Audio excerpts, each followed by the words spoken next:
Good morning, everybody. How's everybody doing? Morning, Travis, Rooster, Echo, RK. Happy birthday, RK. So, RK, you have the most common birthday ever. Yeah, I don't know what happened. Did I move?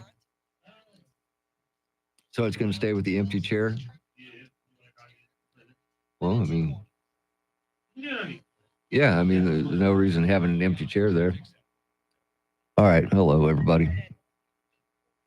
Are we having fun yet? Rooster, how about that DAC contract, huh?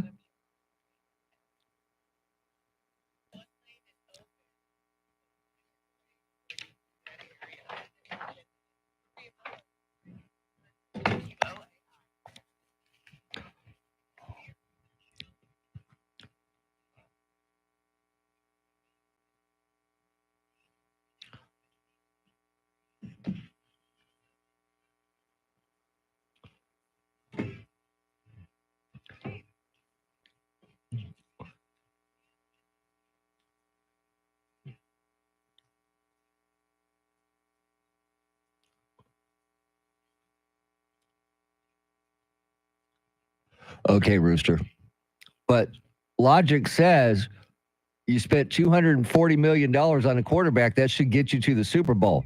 It's Super Bowl or bust. There we go.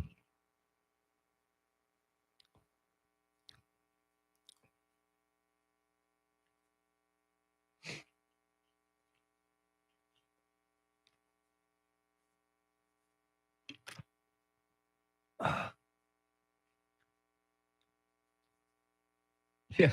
Good morning, DCAS.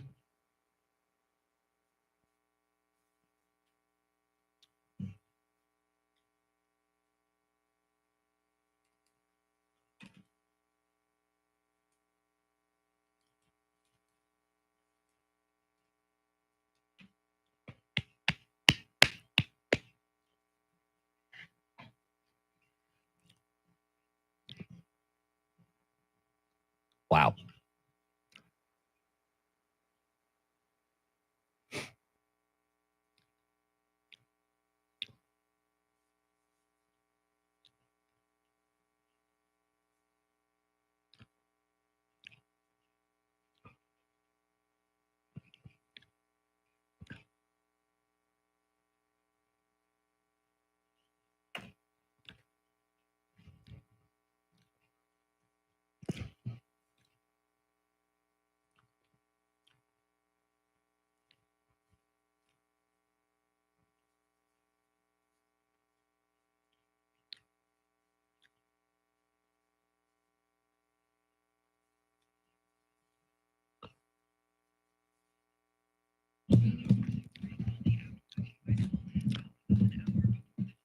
Well, I'll apologize, DCAS, because you have to see me. No Chris Duel. Charity will be along in a minute. She's doing the news right now. Good morning, Jacob.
All right, all right, all right.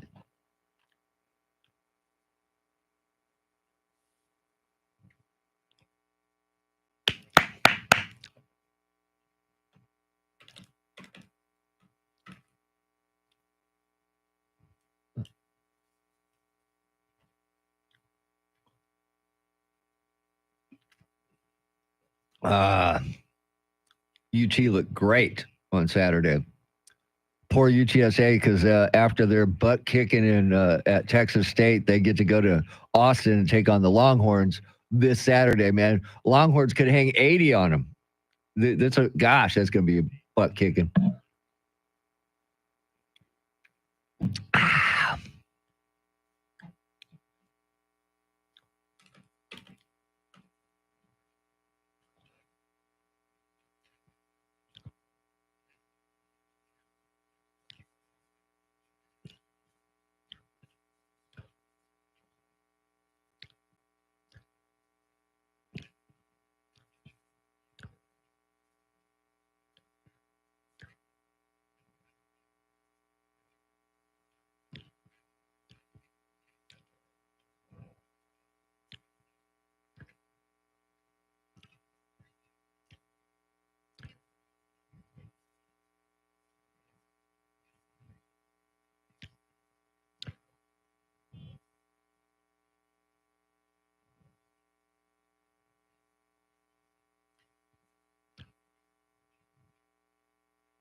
What's up, Louie?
Good morning and welcome into Monday, the 9th day of September. 107 days until Christmas, 80 days till Thanksgiving, 57 days till the 2024 election, 52 days till Halloween, 22 days till the first vice presidential debate. That's on CBS. And guess what, Charity? Tomorrow, the first debate between Trump and Vice President Harris takes place. How was your weekend, Charity? Oh, I couldn't get enough of being outdoors. It was absolutely gorgeous, cool, crisp mornings. That's what I'm talking about. Highs not surpassing, the low 90s. I could get used to this. I really could. How about you? If it was like this all the time, Charity, we'd be so crowded. I know. It would be unbelievable. Those 100-degree temperatures in the summer, which I love, scare a lot of people off. Mm-hmm. Let's keep it that way.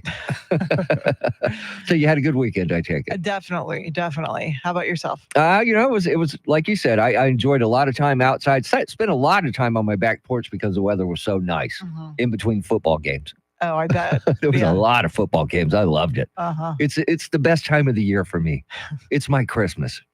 I like this better than I like Christmas. I love football. Football's great, but I just can't sit in front of the TV for too long. That's why I kept getting up and going outside and, doing things and, did some stuff in the yard first and, got ready. It's always a mood booster when, both the Cowboys and Texans win. So and the Longhorns. And that too. Yes. Yeah, only unfortunate thing is the UTSA did not win, and Coach Jeff Traylor joins us coming up at Mhm. 8:40 this morning. That's going to be tough. I know. It's going to be tough, man. That was just a butt kicking. Well, everyone's capable of bouncing back, so. That's true. Mhm. And if you want to join the club, our YouTube club, we got a lot of people already checking us out. By the way, happy birthday, everyone. Because today, September 9th, the most common birthday in the United States, according to Social Security. And guess what? RK, our listener, is his birthday today. Oh, RK, happy birthday. Yeah, here's your September 19th is second, and then September 12th comes in third. And if you do the math right, go back 40 weeks, it comes up to early December. So apparently people are in a good mood in December, and so babies get made. Oh, okay. Yeah, Yeah. I know it's a little biology lesson for everybody out there.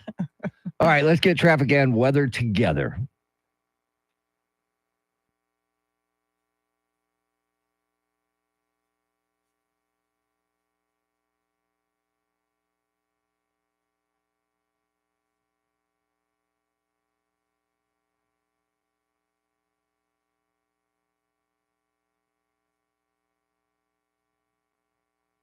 Sunny skies today, tomorrow, and on Wednesday. Some clouds can show up Tuesday and Wednesday, but highs in the upper 80s today, low 90s tomorrow and on Wednesday.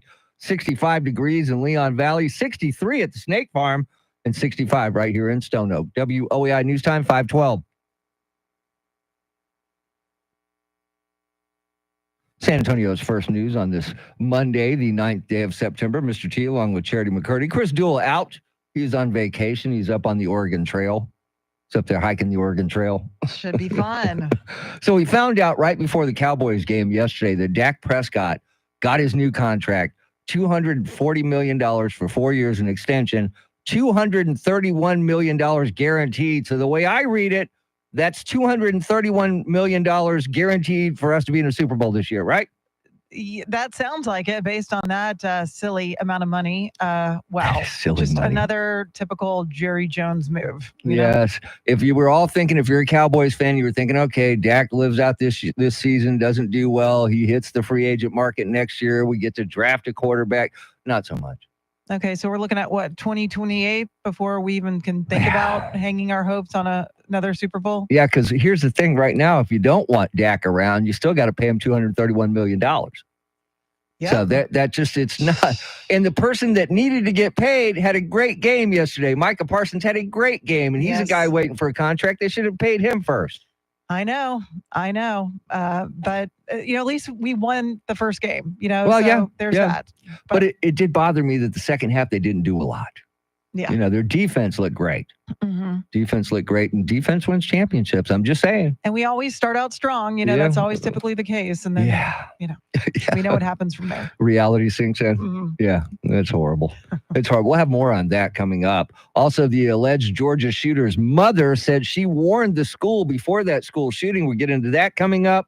And get ready because it's soon to be Tropical Storm Francine could threaten looks like it's going to run parallel to the Texas coast and hit like Louisiana, Houston area. But a couple days from now, it'll start strengthening. So that is out there. And also authorities searching for a shooter who wounded 7 on a Kentucky interstate. That and so much more coming up.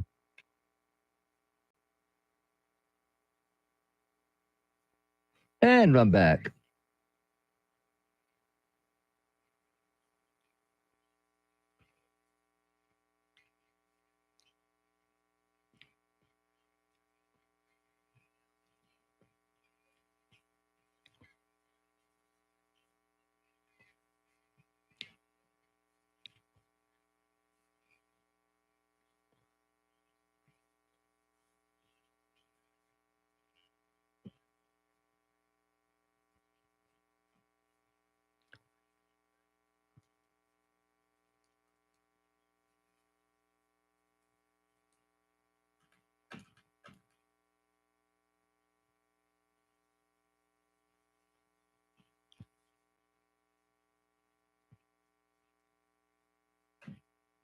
Well, happy birthday, early birthday, Travis, and happy late birthday, Louie.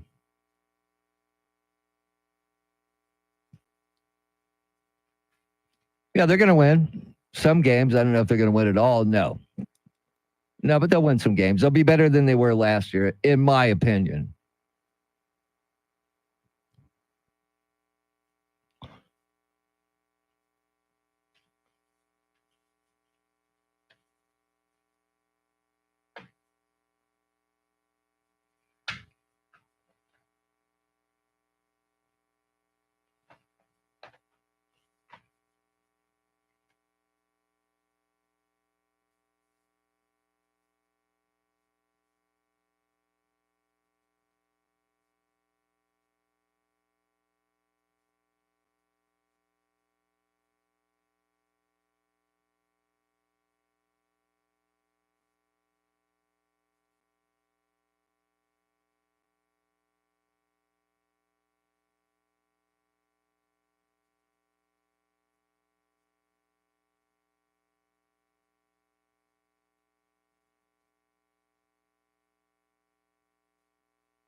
Just ahead of headlines, traffic and weather together on this Monday morning.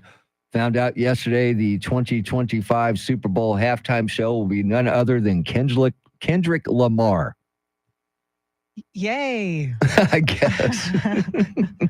Now, look, I know that they're not trying to get me because they've got me a long time ago. They're after the younger fans, but come on.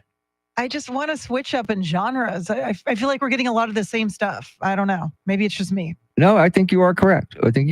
Last year was Usher. Am I correct on that? Usher last year. Yeah. Year before, I believe, was The Weeknd, maybe? Or Rihanna. Rihanna and then The Weeknd, right? Yeah. Yeah. And look, I've said this before and I'll say it again. They could just do away with that and I would not be upset at all.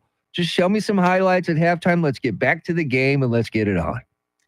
Yeah, but they want to bring some other form of entertainment besides the sport itself. And again, I just wish that they would provide more variety of music. It seems like they're sticking to the same playlist a little bit. Yes, because they're going after the younger crowd. Because I just found out this morning our operations manager, Andrew Zimmel, his favorite artist is Kendrick Lamar. Oh, okay. So they're going after the youngsters, not me, But I mean, if you had like a Taylor Swift, Olivia Rodrigo, or something different. Yes, I mean that would be another way to go after the younger crowd and still. Or the year that she had this year, I say Dolly Parton would be a good halftime.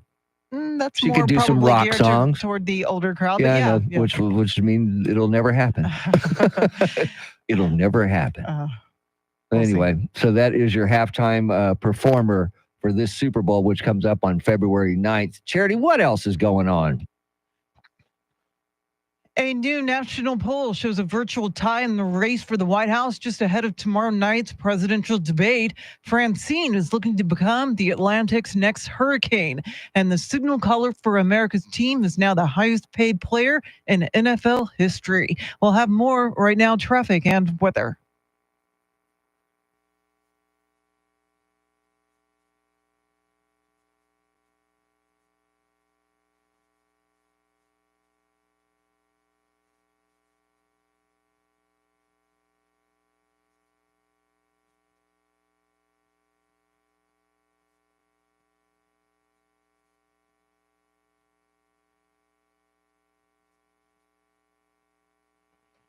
Sunny skies today, tomorrow, and on Wednesday. Tomorrow and Wednesday, you may see a few clouds with that sunshine. Highs today in the upper 80s.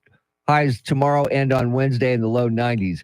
It is 63 degrees in Floresville, 64 in Von Ormy, and 65 right here in Stone Oak. WOAI News Time, 521.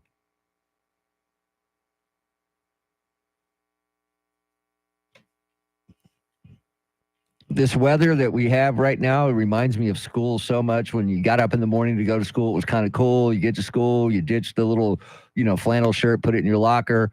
By the end of the day, you forget the flannel shirt in your locker and walk home without it. Yes. You have to pretty much wear layers to prepare for the shift in temperature from morning to the afternoon. But I still love it. I think it's great. You can tell the difference in the air. I mean, there's definitely a crispness that you don't get in the summertime. Low humidity. Oh, yes. Yeah, it's great. So I want to know in our Talkback feature, available on the free iHeartRadio app, and we want to know, I should say, Charity, not just me, what did you do differently this weekend? How did you enjoy this fall-like weekend? Did you get out and do stuff that you normally don't do? Did you sit on your back porch a lot like I did? Did you drag a TV out to your back porch to watch the football? What did you do? Yeah. Did you, were you inspired to buy a pumpkin that is now available at your local HEB? No, I have to ask. Did you buy a pumpkin that was available at your local HEB? No, because I think last year I was a little premature on that and the pumpkin didn't last. Even though I had it indoors, climate controlled, I got to wait a little longer before buying the pumpkin. Yeah, when a pumpkin starts to get soft, it's not good. Yeah, you don't want to touch the pumpkin and your finger goes through it. That's a little weird. Yeah. You don't want that. Now, I would say if you want to give your thoughts on the Dak Prescott contract, and go ahead and do that. And Rooster did that, but unfortunately, I can't play his on the air because there's a word in there that we can't actually say. We can't bleep it out? No. I can, but it'll take some time. Okay. And with this, because we have this YouTube club that everybody's like a little clubhouse. They all sit in there and talk to each other. That going on. So I have to turn that off to be able to do what that. I gotcha. So Rooster's just making my job harder for me today. Come on, Rooster.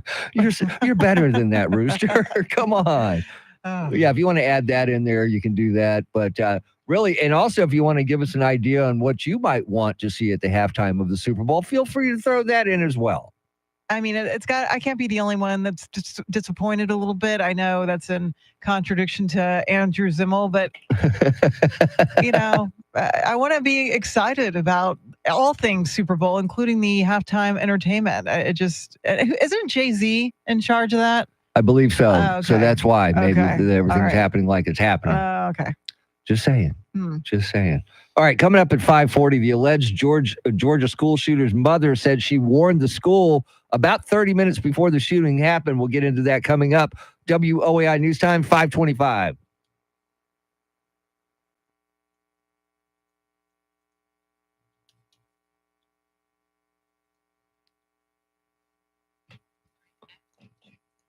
Good morning, Sika.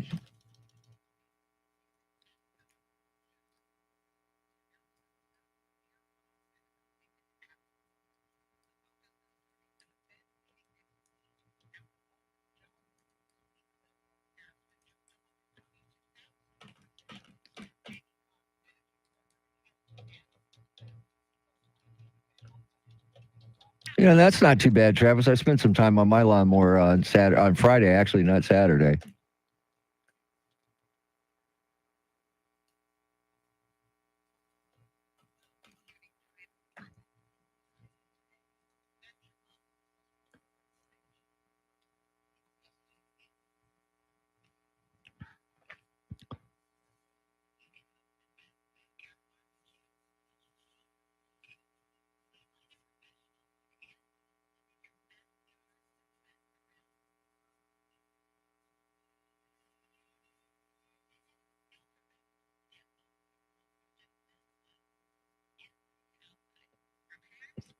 I'll be right back, guys.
All right, I'm back.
Yeah, but Rooster, we can't say shit on the radio.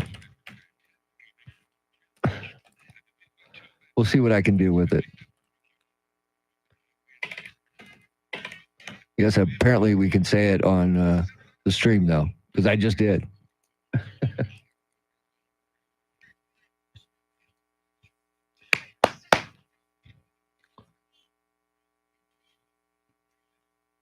Ah.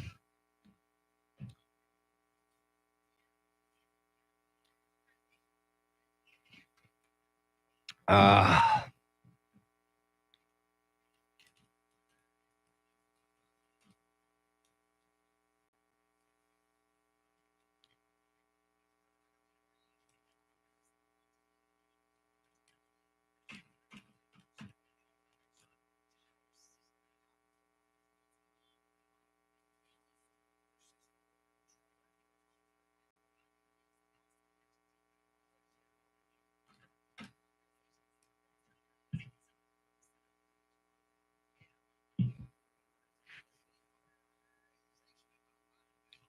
Ba-da-dum-boom.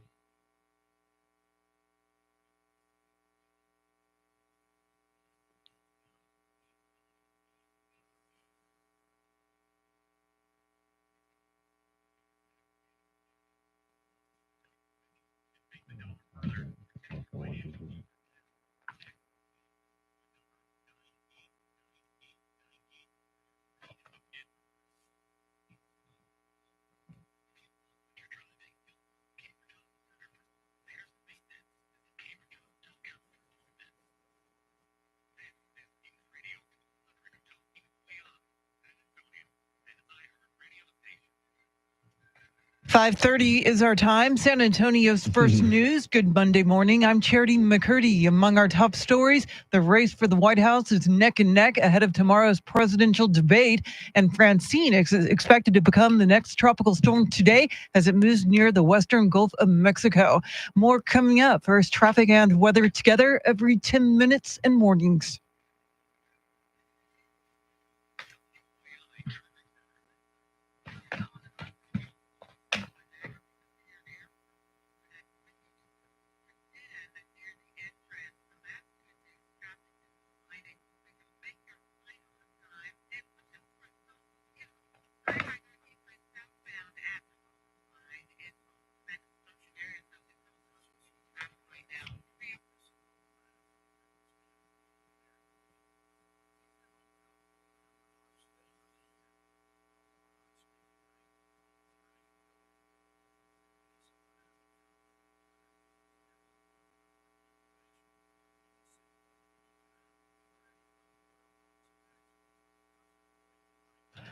Your Weather Channel forecast for this Monday. Sunny skies, a high near 90. Tonight's low near 70. Right now, 67 degrees.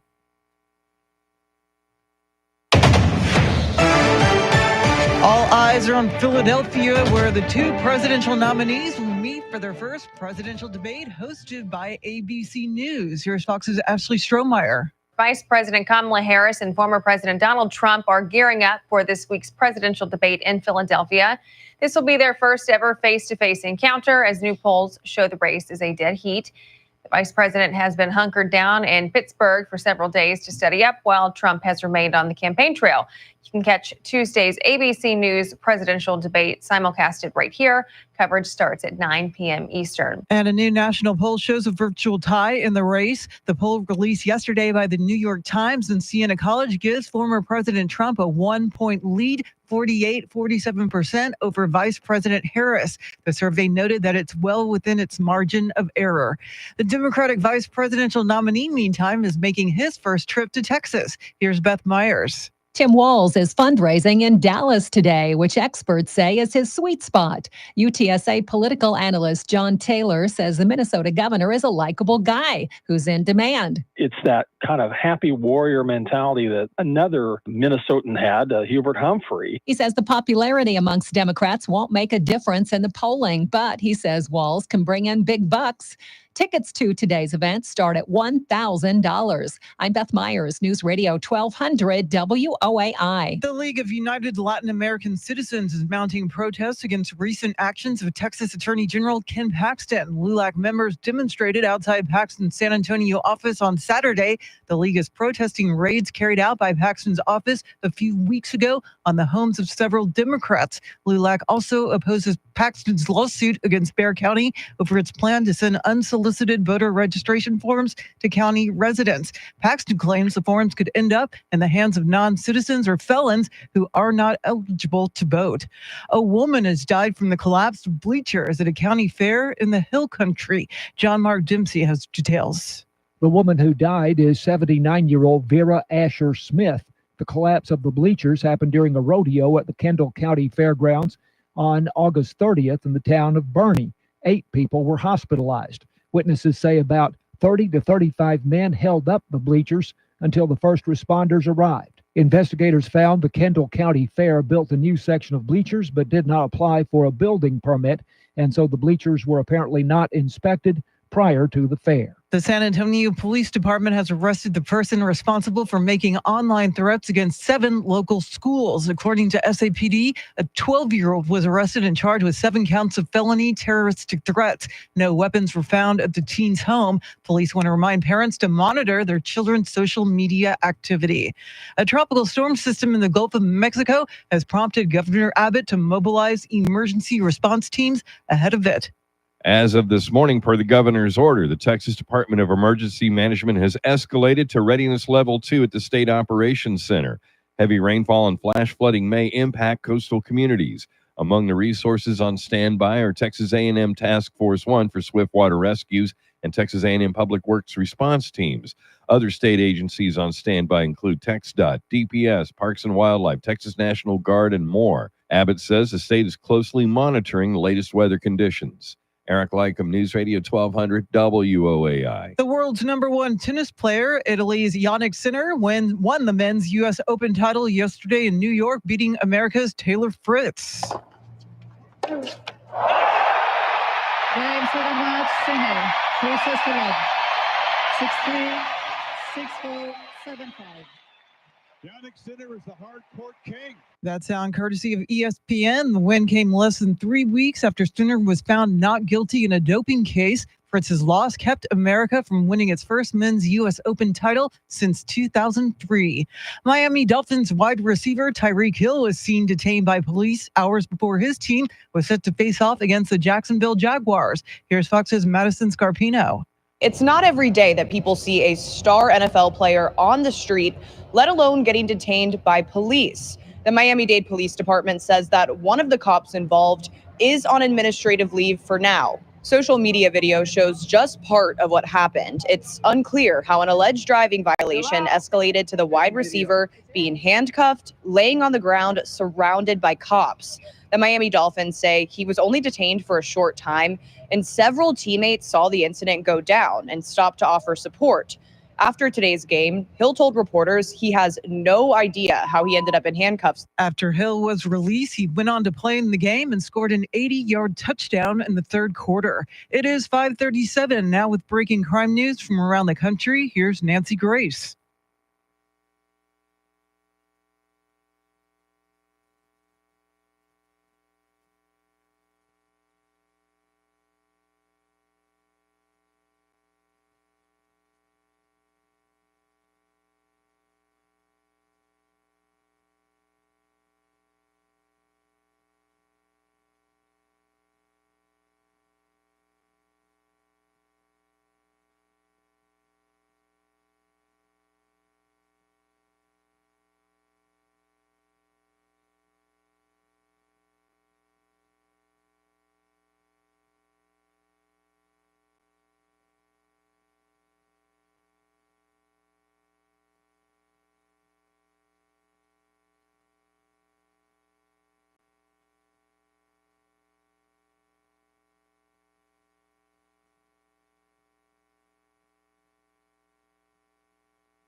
Traffic and weather together in a minute. But first, to check of your money and the world of business, we say good morning to Ed Corey live at the Bloomberg News Desk.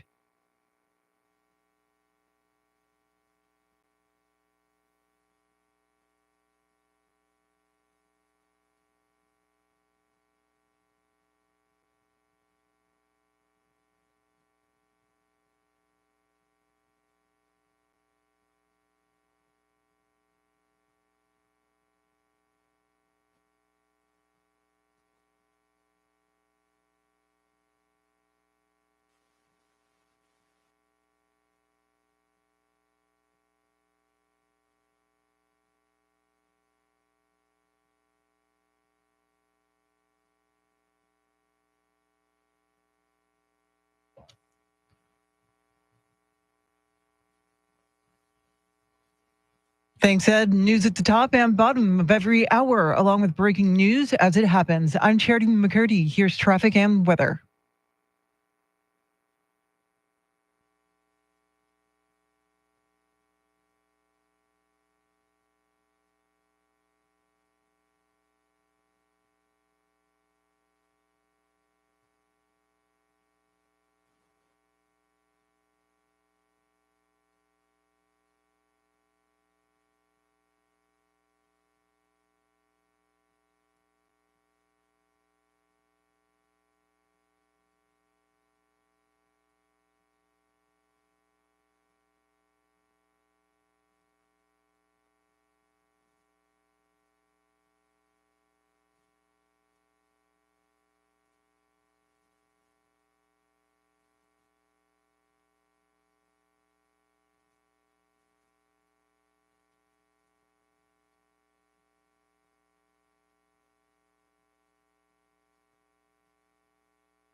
San Antonio's first news, Mr. T, along with Charity McCurdy. Chris Duell out this week. He'll be back next Monday. He's off on the Oregon Trail.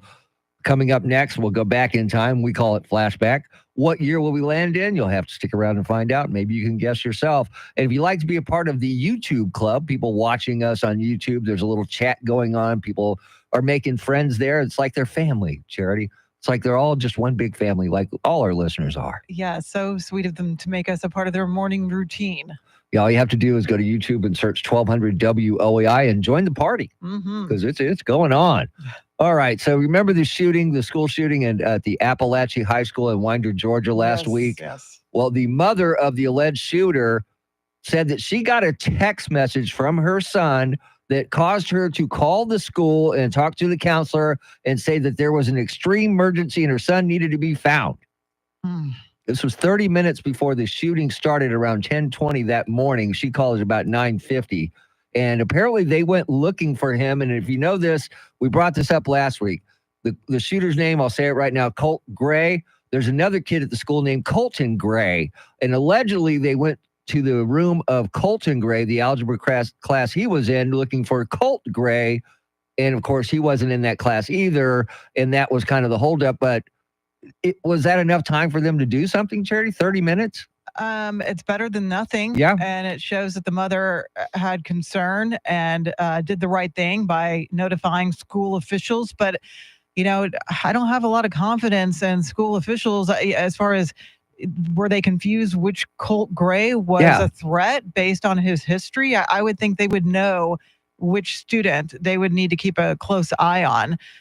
So that's kind of disturbing in itself. But you know, it sounds like the mother might face lesser charges. I don't think she's even facing any charges at this point. But compared to what the father is facing in connection to this shooting that killed 4 students and injured 9 others, 2 students and 2 teachers were killed, rather. But again, if as long as she called school officials right after she got that text, I think she did the right thing. I mean, that's all she can do. Now, according to the Washington Post, they've got the phone records, and yes, it shows that she says that she spent 10 minutes talking to the school counselor, telling him that there was an emergency.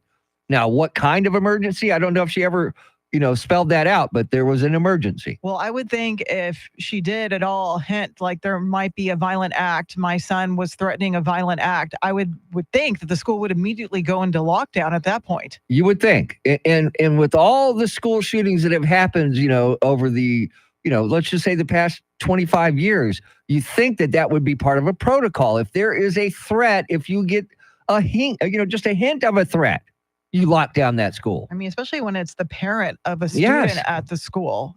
This isn't just some random caller. Again, every hindsight is 2020.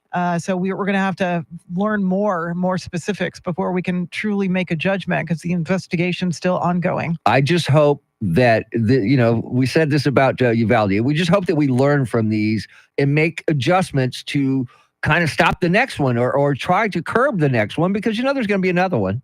Sad to say. I don't even want to think about it, but you're probably right. But again, a lot of these things just seem like no brainer. Like, of course you would react in this way. Of course you would lock down the school. You would take every threat seriously. And the onus may fall on that person that took the phone call from the mother. What was their next course of action following that phone call? What did they do? What did they not do? Yeah, because you would think 30 minutes, even if it was 20 minutes, you would have enough time to at least lock down the school, find some way to keep those kids safe. Yeah. Yeah, it's just one of these things that when it happens, you just, hindsight is always 2020. And it's, you can always look back and say, they should have done this. They should have done that. They should have done this. I've never been in that situation in my entire life, so I don't know what I would do. Yeah, and we still don't have the answer as to how he was able to get that AR-15 in the school. inside. Yeah. Yeah. Cool. It's one of those questions that we might not ever find an answer. I mean, I know he's going to go to trial. Maybe he works out a plea deal and never actually, sees a courtroom. I don't know. We'll see. But he's going to be tried as an adult. And, I'm not sure where it goes from there, but I hope they throw the book at him. I do too. Maybe that'll be a sign to anybody else that wants to try to do something like this, not to do it. Mm-hmm. All right, coming up next, it's Flashback. We'll go back in time, but where will we land?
Just ahead of headlines, traffic, and weather together, it's time to play Flashback. Charity, are you ready? Let's do it.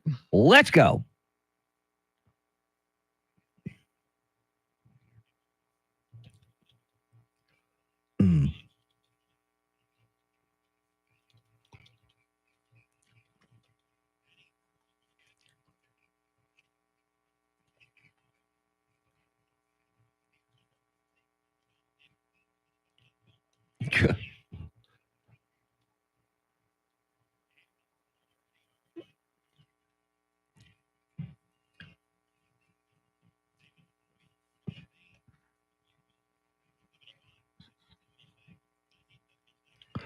All right, Charity, 75, 76, or 77? I thought it was before 75, so I'll go 75. You know what? I like that logic. Let's go with 1975.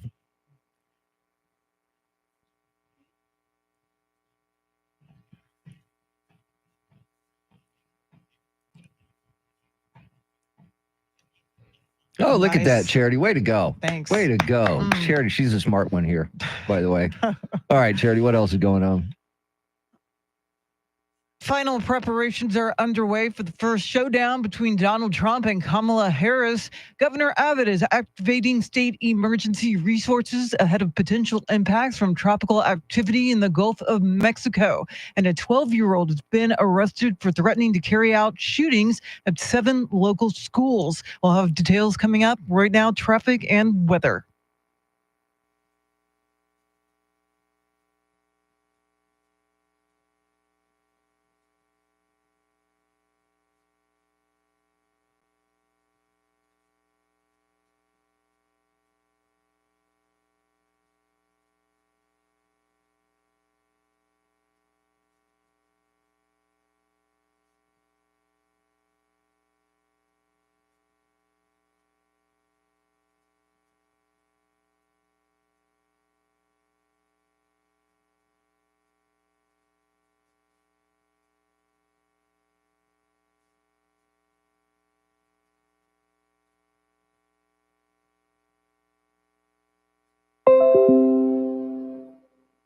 Sunny skies today, highs in the upper 80s. Tomorrow, sunshine along with some clouds, highs in the low 90s. Same thing for Wednesday. It is 65 degrees at Fort Sam Houston, 65 in China Grove, and 65 right here in Stone Oak. WOAI News Time, 5:52.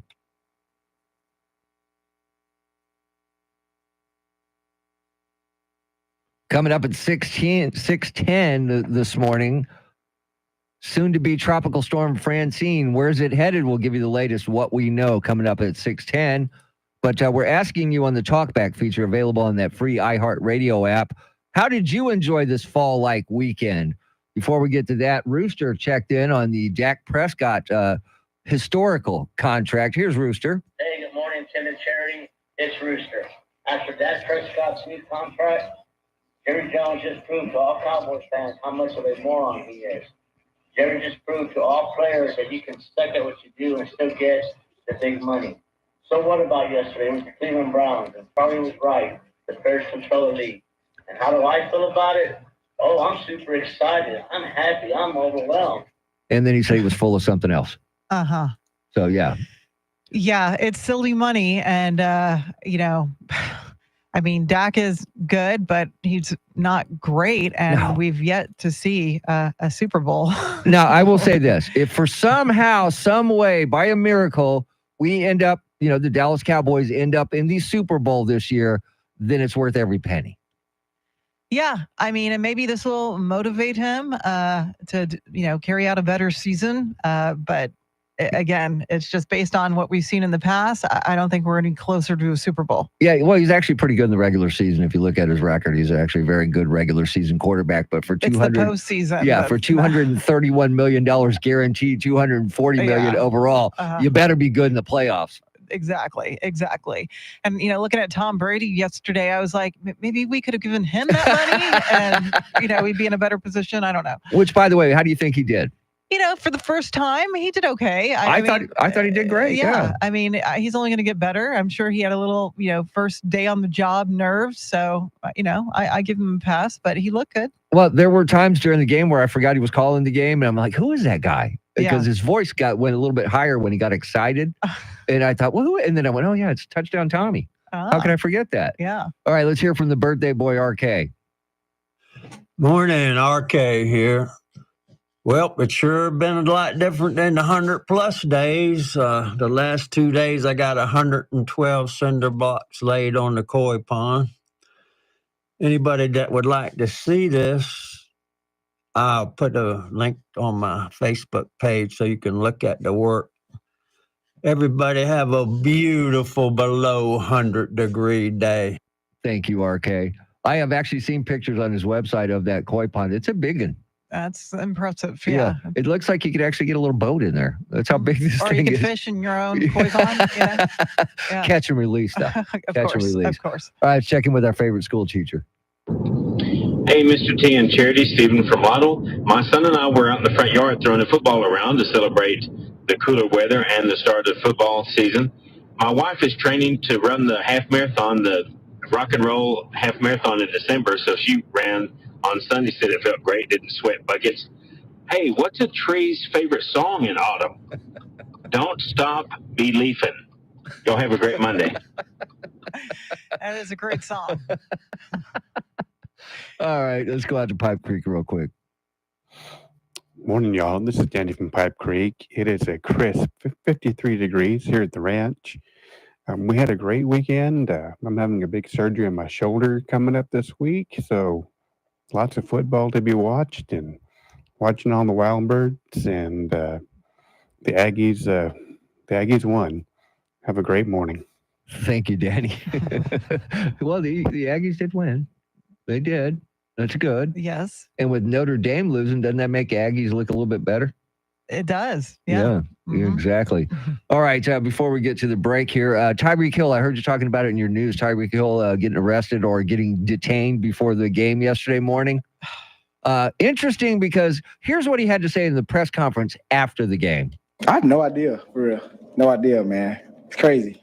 It wasn't disrespectful, because my mom didn't raise me that way. Didn't cuss. Didn't do none of that. So, like I said, I'm still trying to figure it out, man. I guess the police officer was put on administrative leave. Were you aware of that? Nah, I wasn't. That should tell you everything you need to know then. You feel me? It should tell you everything you need to know. So interesting. I wonder what happened. You said he was not disrespectful to the officer, but somehow ended up in handcuffs on the ground. I'm wondering if he resisted, maybe, and I'm speculating here, maybe resisted getting out of the car if they told him to exit the vehicle. But again, it sounds like, based on the fact that police officer has been put on administrative leave, suggests it was handled incorrectly. Kind of reminds you of the old Scotty Scheffler deal when at the U.S. Open when he got stopped going in and ended up being taken to jail. So, yeah. Interesting, though, when he scored his 80-yard touchdown in the third quarter, I don't know if you saw the celebration. He put his hands behind his back like he was getting handcuffed. Yes. Yeah, I mean, that was well executed there. Yeah. Very, very timely. Very timely, very topical. All right, coming up at 6:10, we'll tell you what we know about soon-to-be Tropical Storm Francine, what should happen, what could happen. Of course, it's all guesswork right now. WOAI News Time, 5:58. All right, I'll be back.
6 o'clock is our time. San Antonio's first news. Good Monday morning. I'm Charity McCurdy. Among our top stories, we'll have a preview of tomorrow night's presidential debate and a local teen arrested for making threats of gun violence at several schools. We'll have details. First, traffic and weather together every 10 minutes in mornings.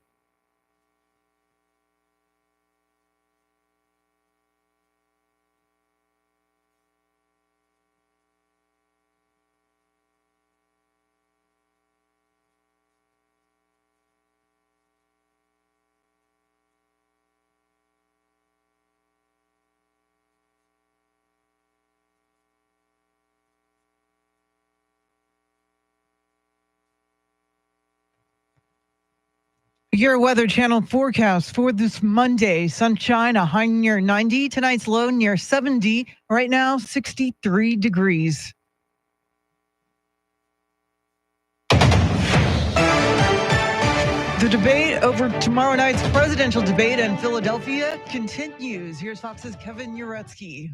Republican Texas Senator John Cornyn on Fox News Sunday talked about what he thinks former President Trump's strategy should be. He needs to let Kamala Harris talk, something she's been reluctant to do unless she's reading a teleprompter. On ABC's This Week, Arkansas Governor Sarah Huckabee Sanders said the former president will be prepared. He takes questions from the press on a regular basis. So I think every day is debate prep for Donald Trump. On CNN, Transportation Secretary Pete Buttigieg said the vice president must remain focused and disciplined because the former president is a master of taking any form or format that is on television and turning it into a show that is all about him. Kevin Uretsky, Fox News. The Democratic vice presidential nominee, Tim Walz, will be in Texas today. He'll fundraise in Dallas, which experts say is a sweet spot. Walz is a hot commodity among Democrats. It's like, why not use him? It makes perfect sense. UTSA political analyst John Taylor says a vice president won't help in polling, but a charismatic candidate like Walz can bring in big bucks. Tickets to today's event start at $1,000. And Congress gets to work this week on a plan to keep the government funded through next year. Republicans want to wedge in language that would require proof of citizenship to vote. The issue doesn't sit well with Democrats like Texas Congressman Lloyd Doggett. Such an abrupt change just here weeks before the election will create chaos for all Americans, but maybe that's what their objective is. The push is led by fellow Texan Congressman Chip Roy. He says the change is needed to beef up election security.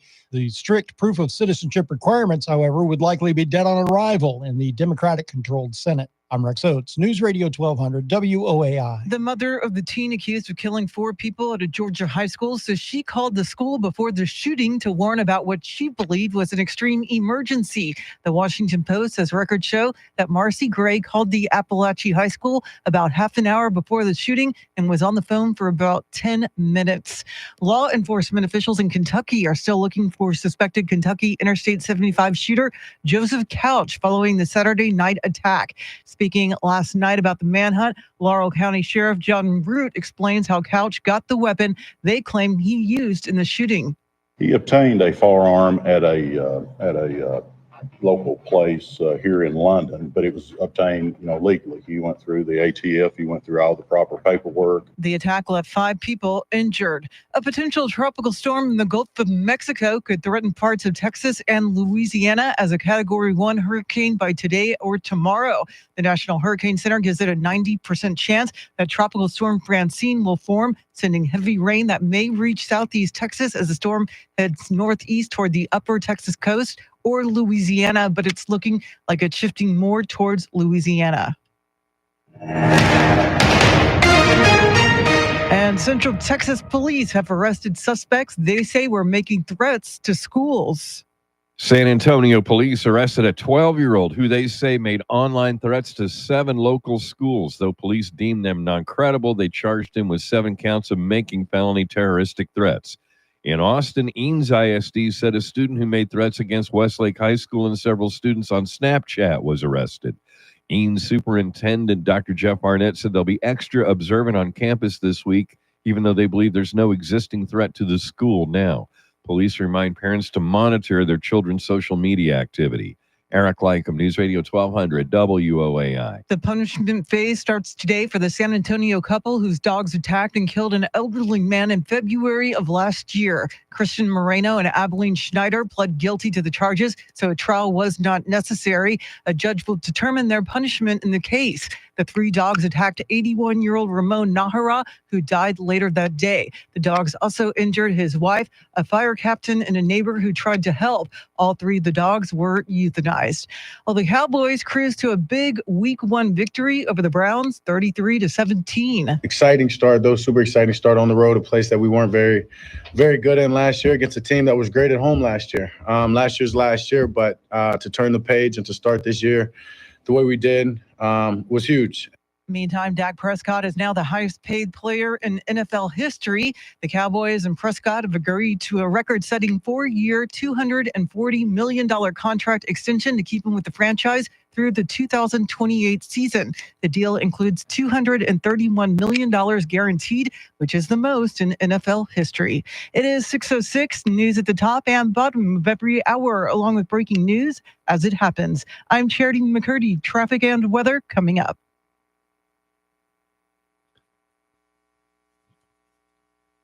Good morning, Tim, Julian, Sika, Rooster, Travis, Trevin, if you're still in here. Good morning to everybody in the chat. Hopefully you're having a great day and enjoying this nice cool weather this morning. And Tim, that's funny. They are going to the Super Bowl because they already bought their tickets. They spent $231 million guaranteed and $240 million overall. They better be in the Super Bowl. To me, that's, you just bought your way into a Super Bowl. It better be. If not, it's a waste of money. Yeah. Julian, good morning.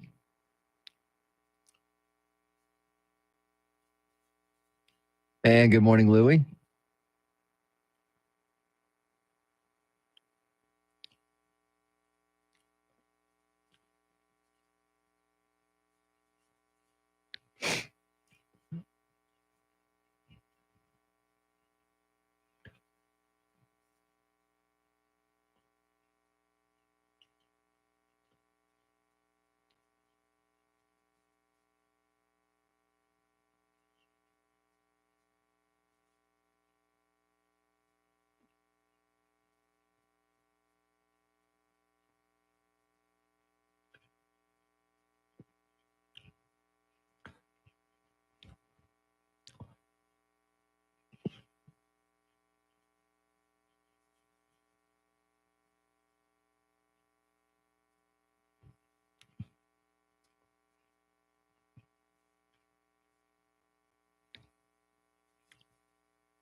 San Antonio's first news, Mr. T, along with Charity McCurdy. Chris Duell out this week. He'll be back next Monday.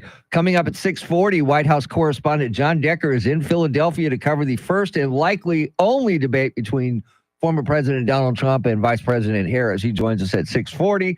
Coming up after traffic and weather together, soon to be Tropical Storm Francine. Where will it hit? We'll give you what we know right now, but right now, traffic and weather together.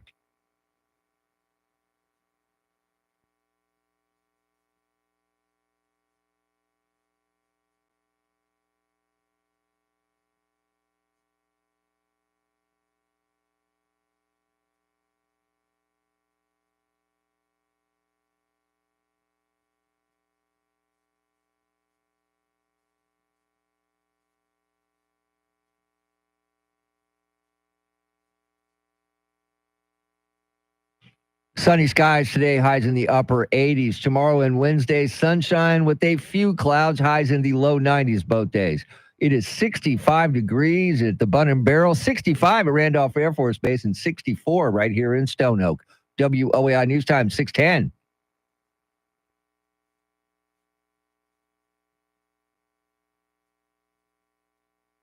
Welcome into this Monday morning. If you'd like to get on the chat available on the YouTube page, just go to YouTube and search 1200 WOAI. You'll get to see a little bit of charity. Not enough of charity, but a little bit of charity. You only need a pinch, yeah. A pinch of charity goes a long way. Yeah. And straight to HR every time. I'm telling you right now.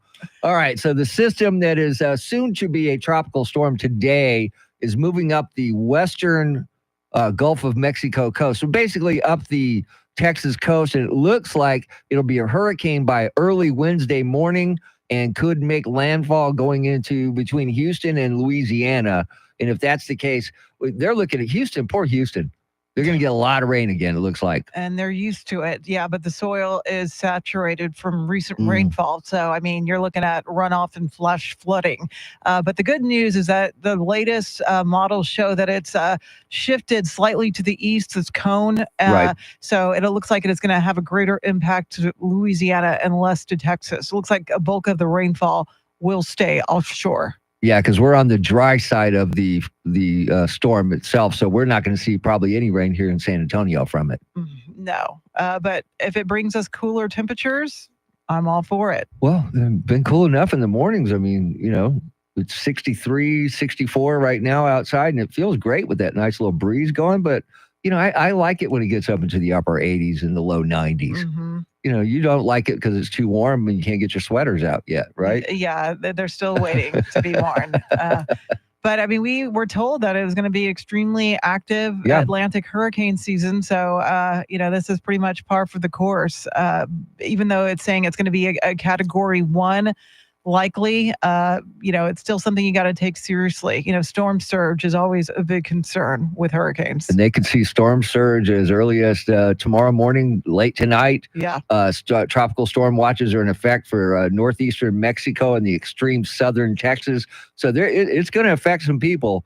But, and when we hear that, it's only a category 1, we got to remember that doesn't mean anything. That just means that the winds aren't blowing as hard as they could. You're still going to get a lot of rain and the storm surge is still there. Yeah, and depending on how fast or slow it moves, it could really create flash flooding risks. Yeah, and we don't want to see anybody getting flash flooding. We've seen too many floods and too many wildfires and too many things like that. Let's just, if it stays off the coast like it's projected right now. But once again, these are just projections. They could change. Yeah, and the Houston area is still recovering from Hurricane Beryl. Yeah.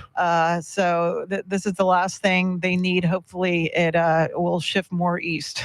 Yeah, let's just hope that's the case. Look.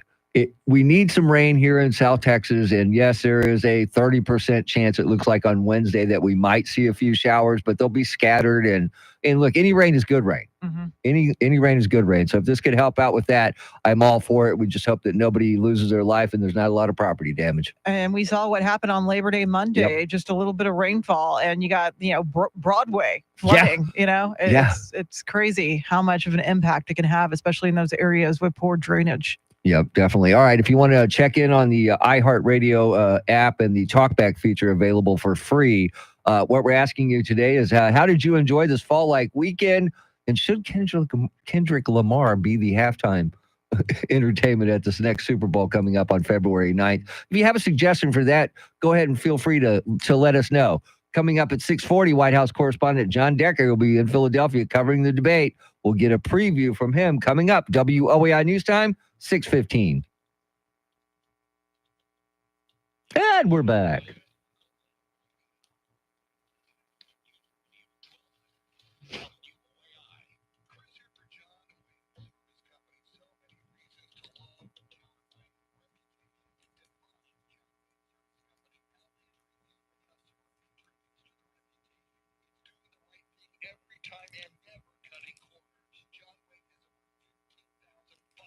Yes, I know that's what he's saying, Travis, and I think that's funny as hell.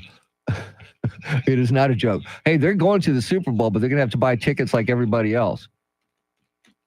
Yeah, but look, as far as I'm concerned, $231 million guaranteed, $240 million overall. If he doesn't go to the Super Bowl, it's a bust. If he does not get the Cowboys to the Super Bowl, it's a bust and a waste of freaking money. Should have taken care of Micah Parsons before you did anything else. Even CD Lamb, I would have taken care of Micah Parsons before I took care of anybody else. He is the star on that defense.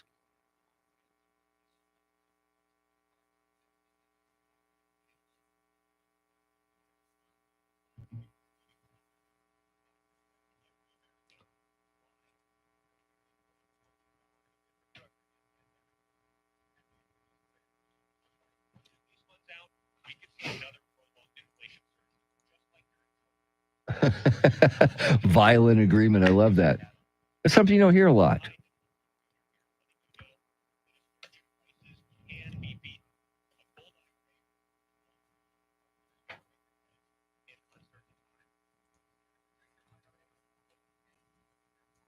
Yeah, I thought the same thing when I heard about it too. It's like, come on, seriously? If you let Micah Parsons go, that would be the worst thing that could ever happen. And you're right, Rooster. Jerry is a moron. As long as he's making money, he doesn't care. He does not care.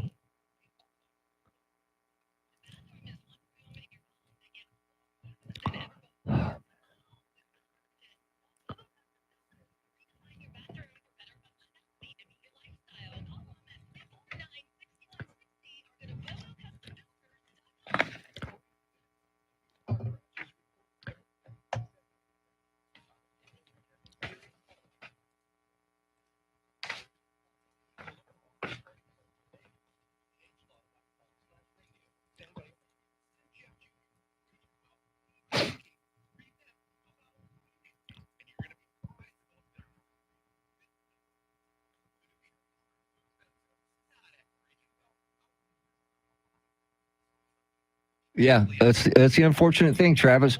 You spend all this money on one player and you can't get the pieces around him that you need to have around him. And that just drives me crazy. Crazy, because he was still under contract. He was getting $50 million this year. I would have let him play out this contract, depending on what he did in the postseason, let him enter the free agency next season, or give him a contract then. But this whole, I've got to be the highest paid, that's just ridiculous. That means you don't give a damn about your team and what you can do, because you're not going to be able to get the pieces you need because you don't have the freaking money. It's ridiculous.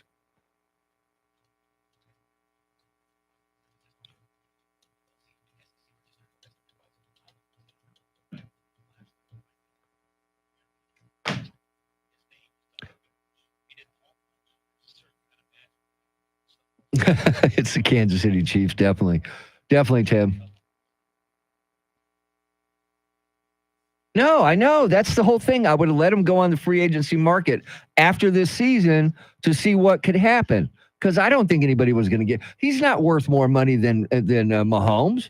There's no way. There's no way. It's ridiculous. And you saw what happened with the guy in Cleveland. He got nothing. I mean, he got all that money guaranteed, and he can't do nothing.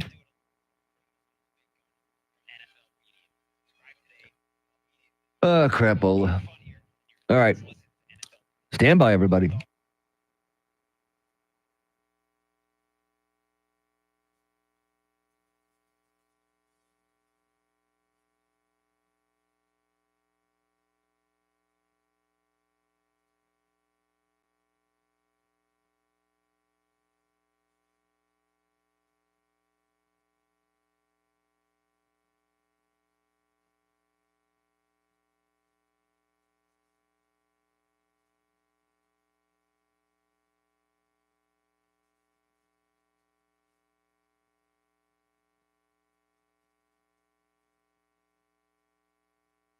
Just ahead of headlines, traffic, and weather to go together coming right up. On the chat on YouTube right now, a very, not say heated, but very lively discussion about Dak Prescott's historical contract. If you want to join in on that, just go to youtube.com and, of course, search 1200 WOAI and you'll find us. Charity, what else is going on?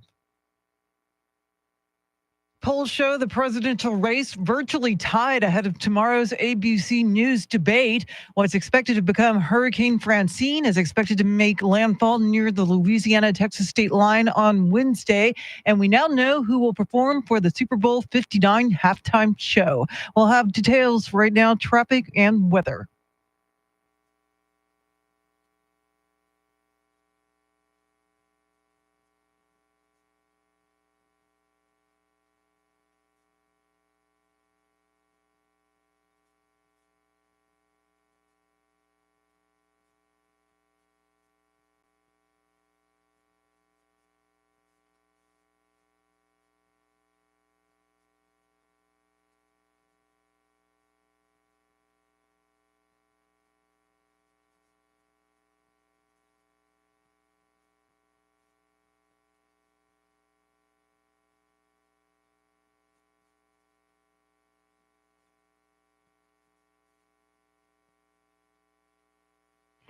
Sunny skies today, highs in the upper 80s. Tomorrow and on Wednesday, sunshine with a few clouds, highs in the low 90s both days. 52 degrees in Kerrville, Texas, 62 in New Braunfels, and 63 right here in Stone Oak. WOAI News Time, 621.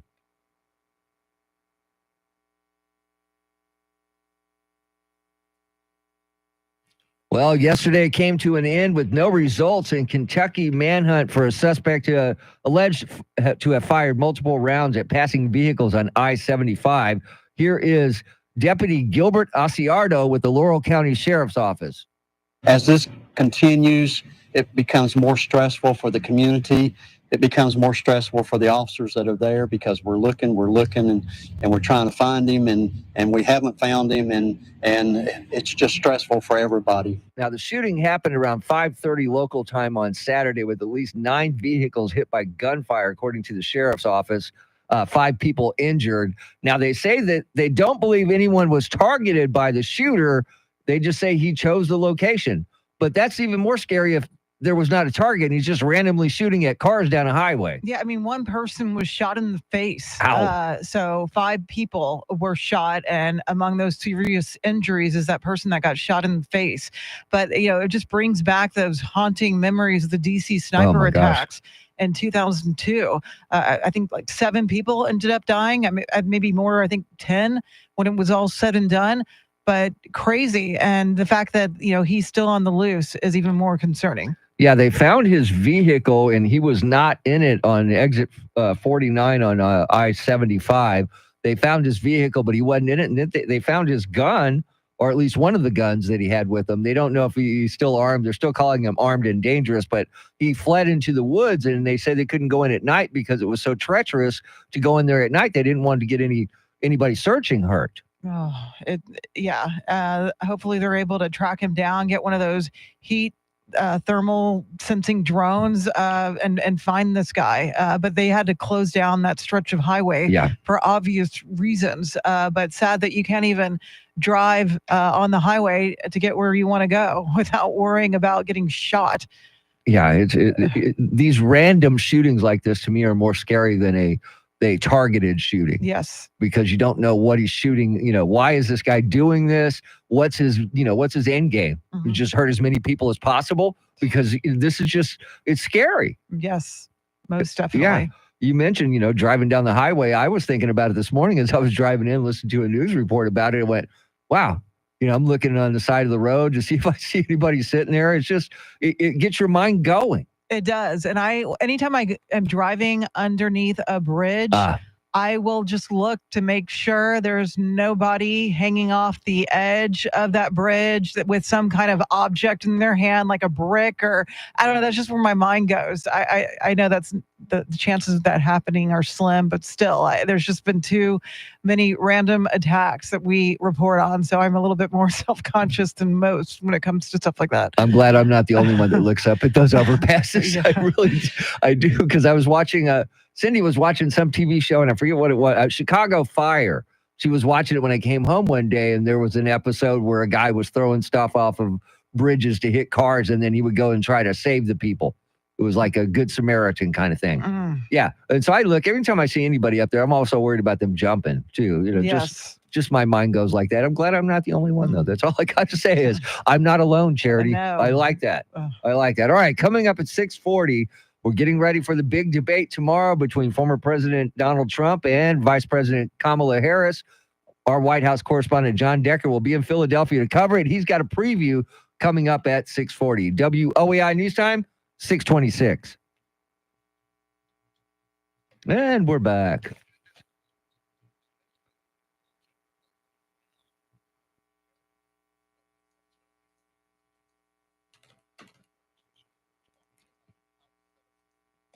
Good morning, Jeremiah. Good morning, Rooster, Travis, Tim, Trevin, if you're still in here, Jacob C. Hernandez, everybody that's in there. Good morning to everybody. And Tim, I agree with you. The most hated team is the management team of the Cowboys. That is spot on. Spot on.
Good morning, Betty. How are you?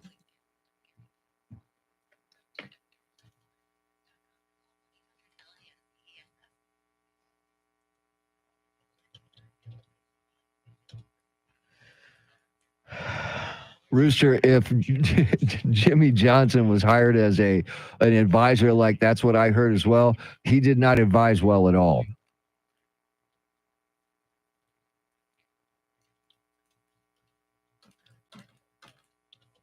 And Jeremiah, if he does not get the Cowboys to the Super Bowl, this is the biggest waste of money ever. All right, here's Charity, everybody.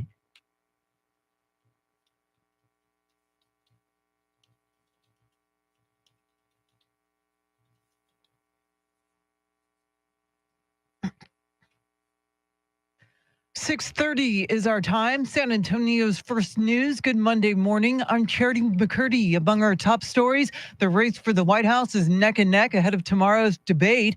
And Francine is expected to become the next tropical storm today as it moves near the western Gulf of Mexico coast. We'll have details, first traffic and weather together every 10 minutes in mornings.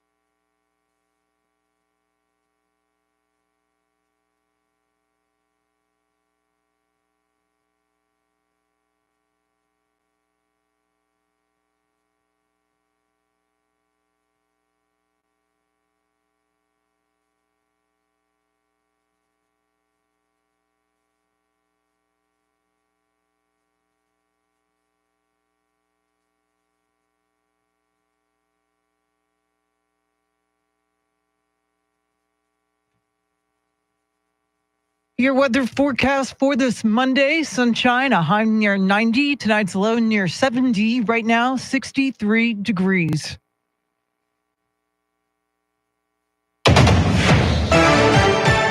All eyes are on Philadelphia, where the two presidential nominees will meet for their first presidential debate, hosted by ABC News. Here's Fox's Ashley Strohmeyer. Vice President Kamala Harris and former President Donald Trump are gearing up for this week's presidential debate in Philadelphia.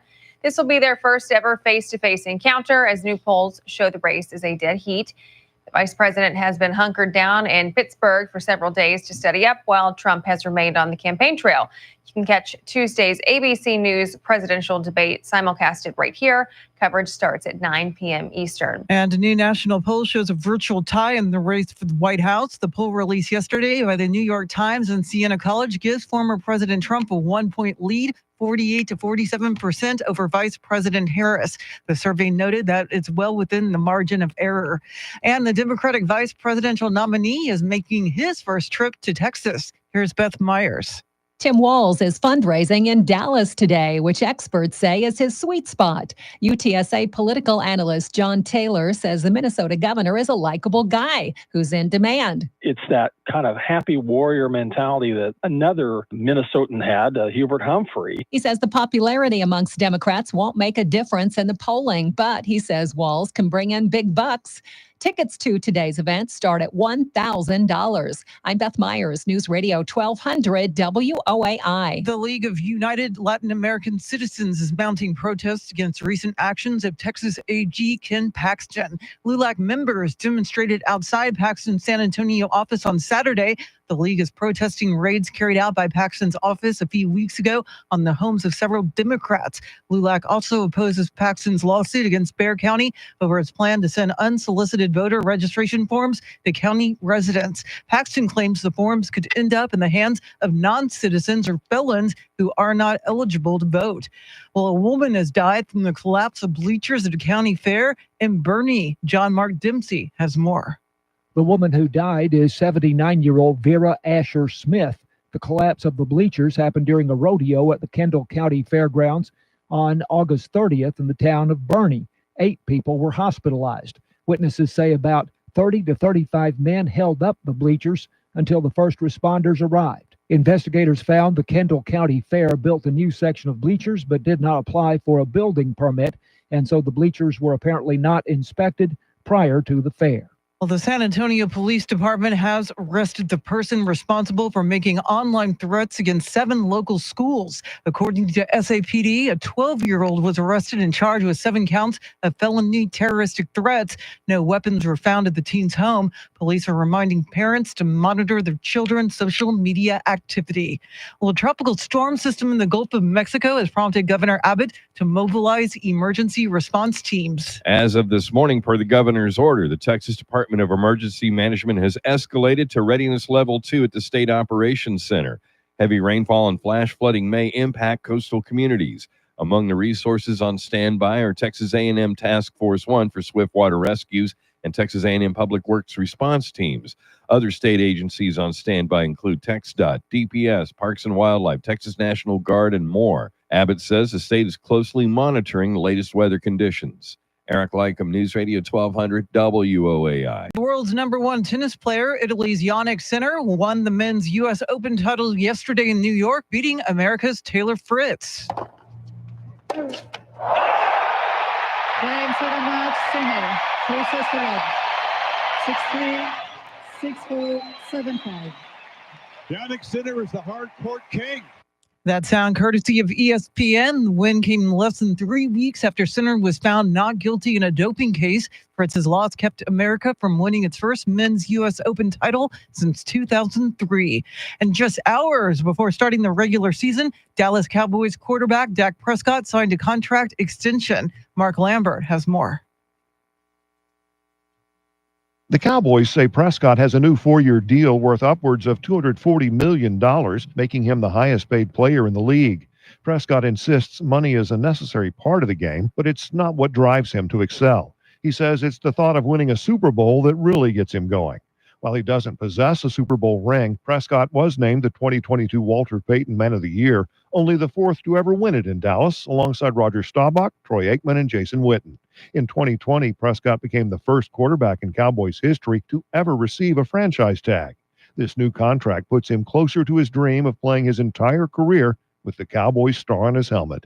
A Boeing Starliner spacecraft is back on Earth. On Friday, the unmanned capsule released from the International Space Station and began its 6-hour journey home.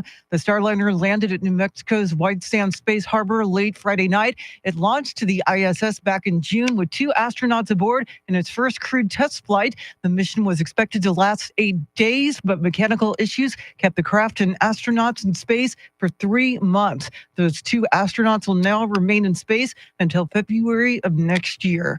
Well, are you ready for a new iPhone? Apple's about to show off its latest model. Apple will unveil new products today in a long-awaited presentation the company is naming Glow Time. Expected to be debuting and demonstrated will be iPhone 16. There has been much speculation as to what the latest iPhone will look like and what its electronic guts will be, what variants and sizes, and of course, what colors will be available. Those questions should be answered today. Also expected to be unveiled is the next generation round of Apple Watches, and there's also been chatter of new AirPods as well as both a new Mac Mini and iPad Mini. The event streams live at Apple's website, on Apple TV, and on YouTube. Eben Brown, Fox News. It is 6:37. Traffic and weather together in a minute, but first to check of your money and the world of business. Ed Corey is live at the Bloomberg News Desk.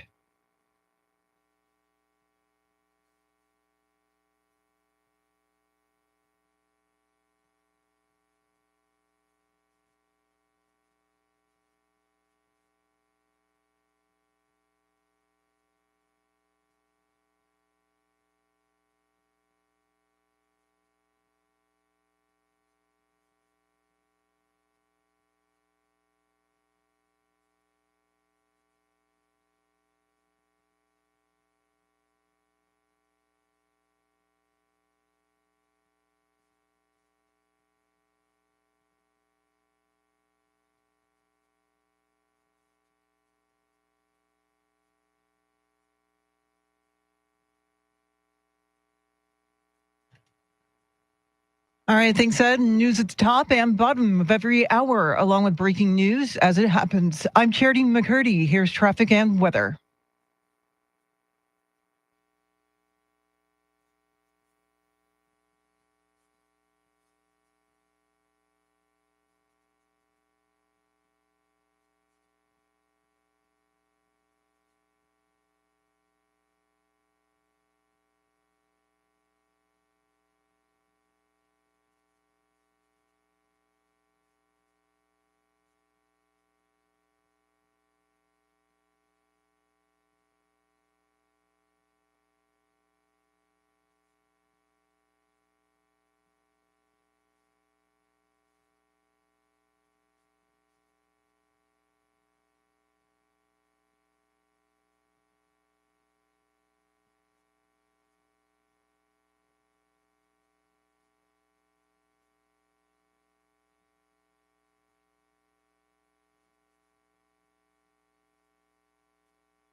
San Antonio's first news, Mr. T, along with Charity McCurdy. Chris Duell out this week.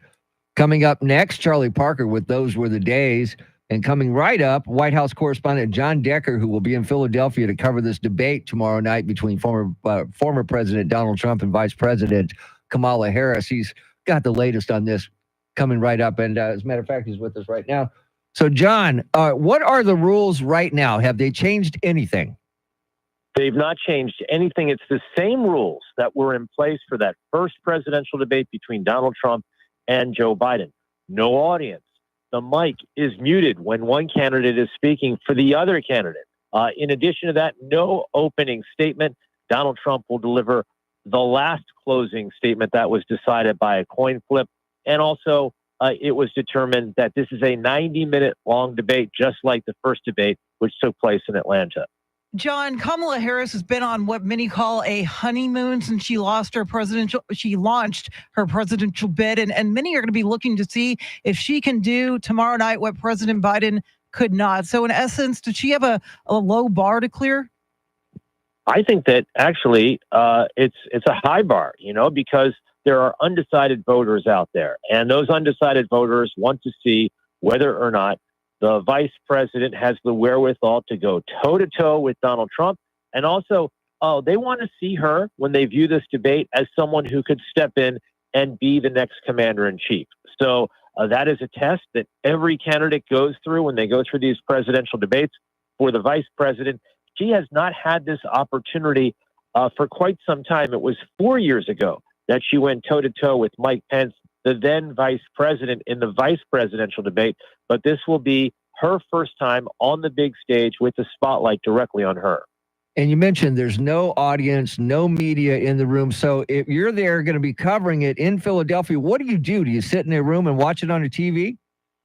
Well, that's exactly right. I will be in a spin room, for immediately following that debate, in which those advocates for the vice president, the former president, come in and they try to spin us to explain why their candidate performed better than the other candidate and why it was a winning debate performance by either Donald Trump or Kamala Harris. But I'll be watching it on a closed circuit, so to speak, video screen, just like you'll be doing at home. Yeah. I won't be in the room. No media will be in the room. In fact, I think we mentioned this last week. As far as ABC News is concerned, they actually have robotic cameras in the room in which the debate will take place to limit the number of people that will be in that debate room. And John, it says a lot that Harris has been in Pittsburgh preparing for this debate while Trump has pretty much maintained his normal schedule. He has. He did a campaign rally on Saturday in Wisconsin, and he had an event on Friday in North Carolina. It's a pretty much normal schedule for him, which is not to say that he hasn't thought about or anticipated questions that may be thrown his way tomorrow night. But certainly he did not take much time off the campaign trail to prepare for tomorrow night's debate. And you mentioned the undecided voters who might be watching this. How much do you think, because I know that former President Trump's handlers want him to, stay away from the name calling and stuff like that. How do these undecided voters, how would they take it if Donald Trump does that? Calls her stupid or whatever he wants to do? I don't think it's helpful. I can't get inside the head of every undecided voter, or none of us can out there. But I don't think that's helpful. These are people that are not MAGA Republicans. These are people that may be, individuals that may not vote every election cycle. They are registered often as independent voters. So they're not falling in line or falling behind Donald Trump. They're not impressed by that, kind of personal attack. So I don't think that would be helpful for the former president if he decides to personally attack the vice president. What Republicans have told Donald Trump personally, both in private and also publicly, is stick to the issues. They believe that the issues are winning issues for them, whether you're talking about jobs, the economy, border security. If he gets into the personal stuff, that's when you're not talking about the issues. And John, Trump is a more experienced debater than Harris. I mean, he has experience in reality TV. I mean, he's mastered the ability to dominate television coverage. That's going to be a big challenge for Kamala. It is. When you think about it, this is his 7th presidential debate. That is more than any candidate in the history of our country. 3 times with Hillary Clinton, 2 times with Joe Biden. Of course, on June the 27th with Joe Biden once again, and then tomorrow night. So he does indeed have a lot of experience. And ask any of the 16 Republicans who lost the Republican nomination to Donald Trump in 2016. They will tell you he is a good debater. All right, before I let you go, the U.S. Open was a great tournament, and I'll tell you this much: I had not seen a lot of Yannick Sinner. Man, that guy hits the ball hard. Yeah, he really does. He's very impressive and won in straight sets yesterday. I was at that match. That's what I forecast. I thought it was going to be a straight set victory. I'm disappointed because obviously an American, Taylor Fritz, was pulling for the United States, trying to put the U.S. men's tennis back in the category of winning Grand Slams. Wasn't meant to be, however, this particular Grand Slam, the U.S. Open. I'll have to wait to 2025 to do that. Yeah, unfortunately. And thank you for the pictures. They were great. Absolutely. Sure thing. Anytime. Thanks for having me on. We'll talk tomorrow. And when Yes, sir. I talk to you tomorrow, it will be from the city of brotherly love in Philadelphia. Beautiful. Appreciate it. Thanks a lot. That is White House correspondent John Decker. Coming up next, Charlie Parker with Those Were the Days. WOAI News Time, 646.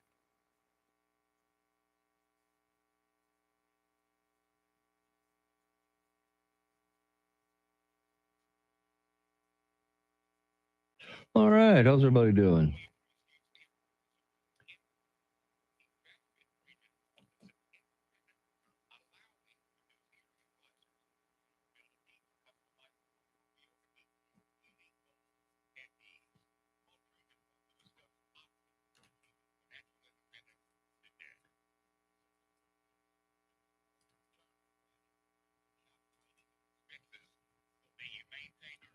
Travis, I have an iPhone because I used to have a BlackBerry and I had it for a long time and I dropped it and broke the little ball out of it where, you can move the cursor around, and to replace it, it was going to cost me like $700. And I got a refurbished iPhone for like $99. And that's how come I have an iPhone. Plus, on my BlackBerry, I couldn't put that on the screensaver. See, I couldn't put that as a screensaver on the BlackBerry. So that's why I have the iPhone.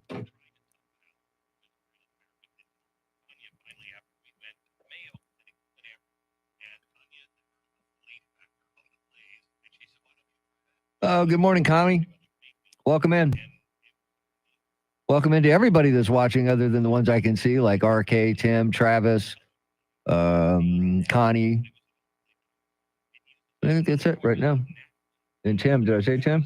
I did now. Betty, good morning.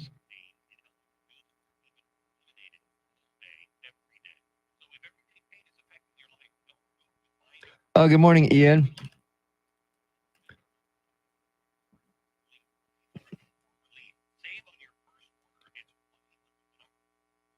I shall return. Hang on.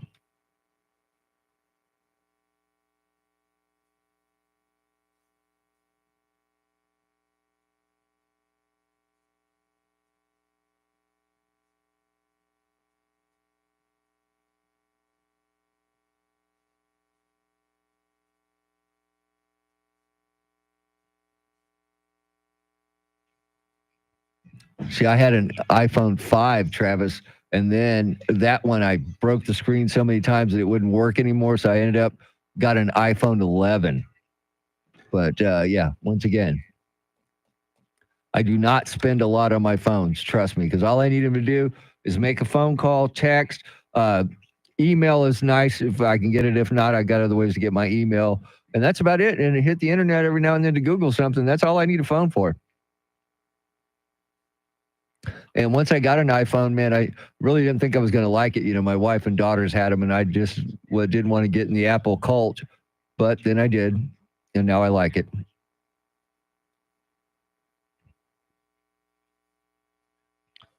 Mm.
Ooh.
And here are some of the stories we're following for you. Tomorrow night marks the first time and possibly only time Kamala Harris and Donald Trump will meet in person.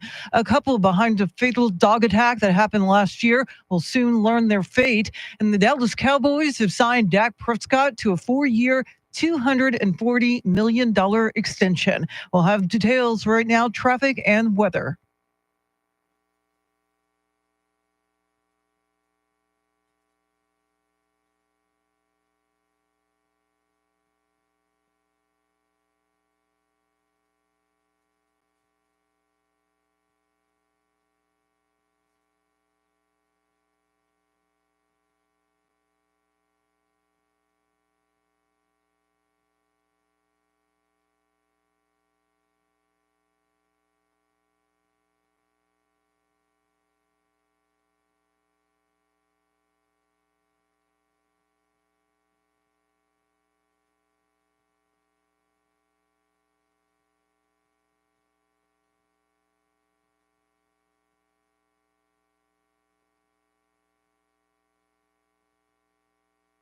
Sunny skies today, highs in the upper 80s. Tomorrow and Wednesday, sunshine with a few clouds, highs in the low 90s both days. 64 degrees in Alamo Heights, 64 in Leon Valley, and 63 right here in Stone Oak. WOAI News Time, 6:55. Coming up in the 7 o'clock hour, 7:10, and wait till you hear this. We're going to hear from Dak Prescott in the postgame when he gets asked about that giant contract that he got, historical contract. Mike Opelka is back from vacation. He joins us coming up at 7:20. And of course, Mike Opelka brought to us by Randy Adams Incorporated. So we're asking you on the iHeart Radio app, the free talkback feature that is available on that free iHeart Radio app, a couple of things. How did you enjoy this fall-like weekend that we had because the weather was so nice? And also, we got Kendrick Lamar doing the halftime show at this year's Super Bowl, or I should say next year's Super Bowl, but this season's Super Bowl on February 9th. And Dak Prescott's contract. I've got a couple, Charity. Let's start with South Texas Willie. South Texas Willie here. The halftime show, there's probably other ones I'd rather see. So I will not be participating in the halftime show. But the Dak Prescott thing, overpaid, underperformed, should have used money somewhere else. But this is all about Jerry Jones' ego, about paying the highest player in the NFL. I know that's an interesting theory there that, Jerry Jones wanted to be the guy that had the highest paid. I wouldn't put it past Jerry. It somehow ends up being all about him. It does. And that's unfortunate because you got other players that need to get paid. And that's the thing, though. You handcuff the rest of the team because all that money is going to Dak and it puts them over the salary cap if they try to do this and that. I'm sure they can work out something and, back into contract for Micah Parsons or something. But come on. And again, does this put us any closer to winning a Super Bowl? A lot of people are saying no, not till the end of that contract, 2028.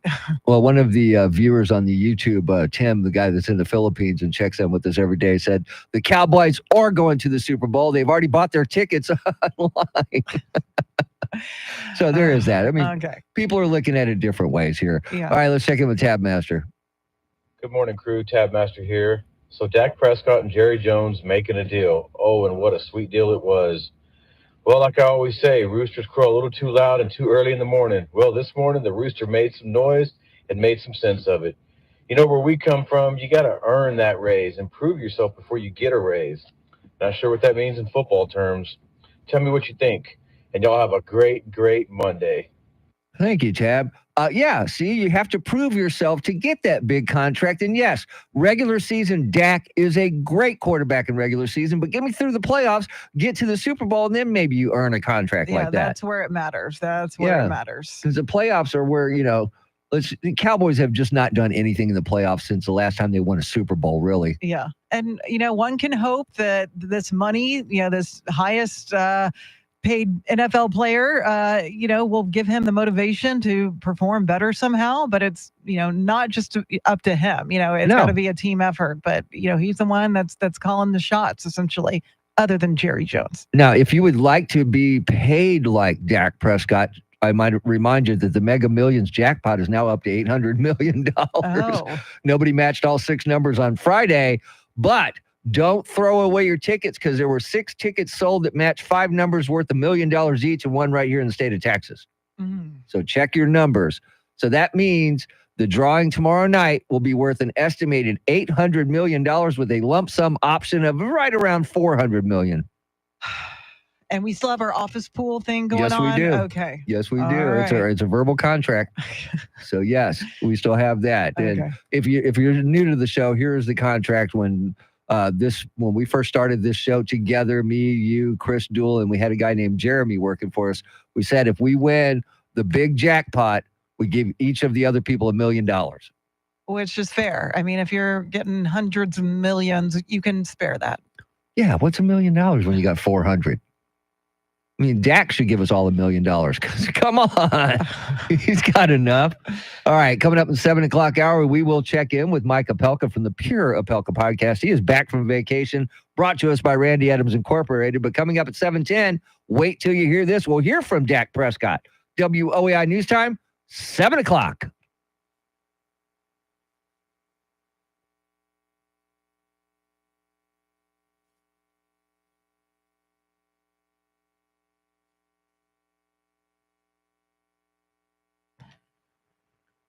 Seven o'clock is our time. San Antonio's first news. Good Monday morning. I'm Charity McCurdy. Among our top stories, we'll have a preview of tomorrow night's presidential debate and a local teen arrested for making threats of gun violence at several schools. We'll have details, first traffic and weather together every 10 minutes in mornings.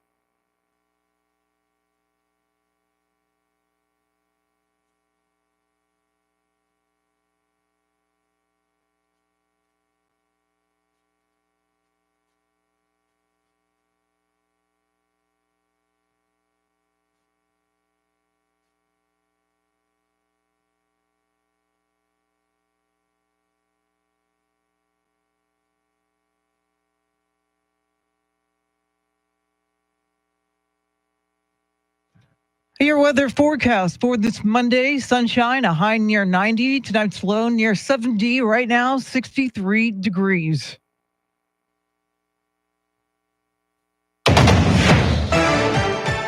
The debate over tomorrow night's presidential debate in Philly continues. Here's Fox's Kevin Uretsky with more on Decision 2024.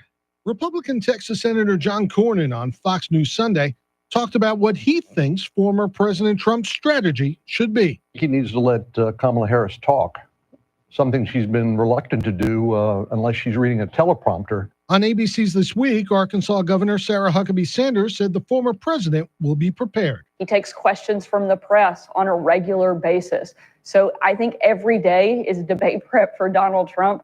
On CNN, Transportation Secretary Pete Buttigieg said the vice president must remain focused and disciplined because the former president is a master of taking any form or format that is on television and turning it into a show that is all about him. Kevin Uretsky, Fox News. Meantime, the Democratic vice presidential nominee, Tim Walz, will be in Texas today. He'll fundraise in Dallas, which experts say is a sweet spot. Walz is a hot commodity among Democrats. It's like, why not use him?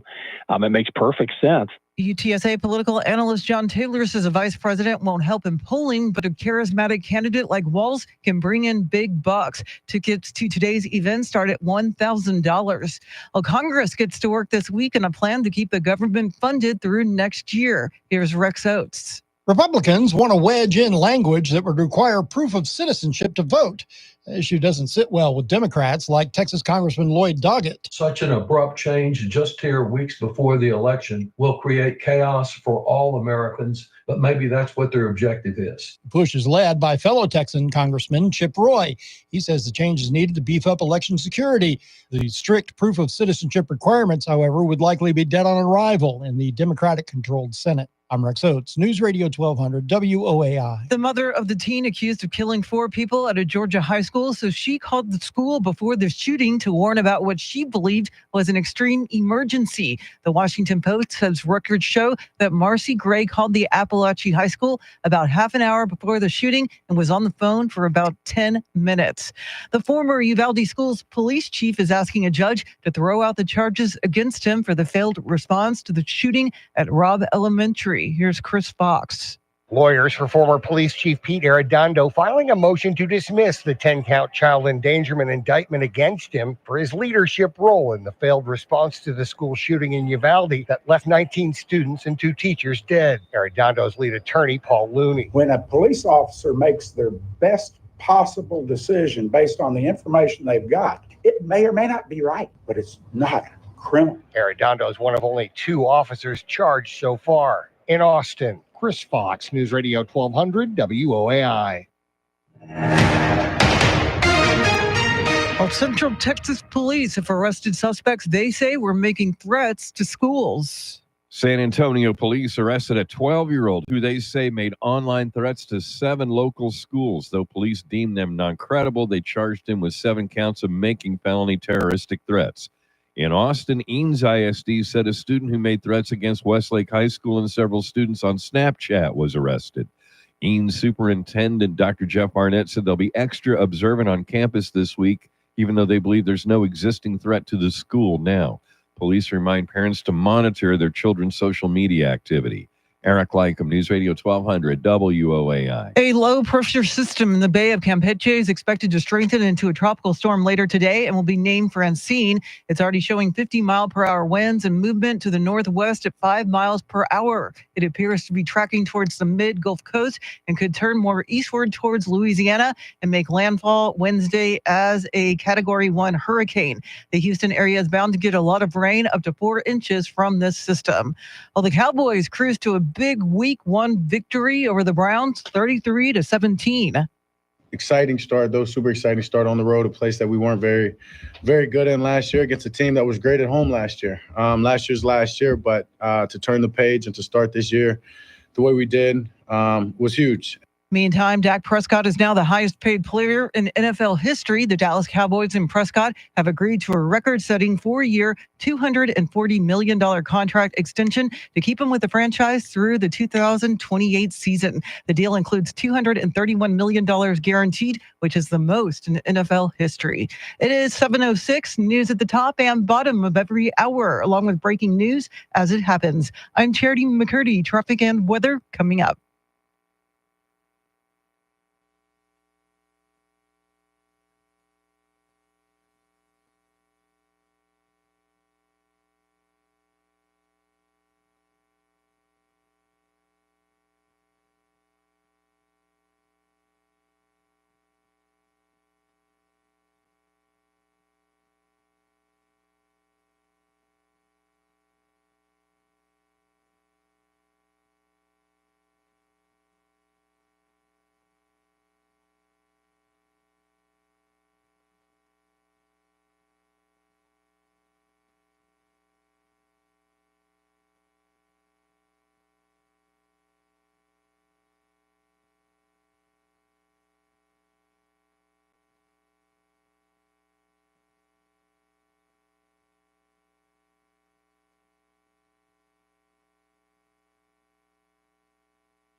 San Antonio's first news, Mr. T, along with Charity McCurdy. Chris Duell out this week. He'll be back next Monday.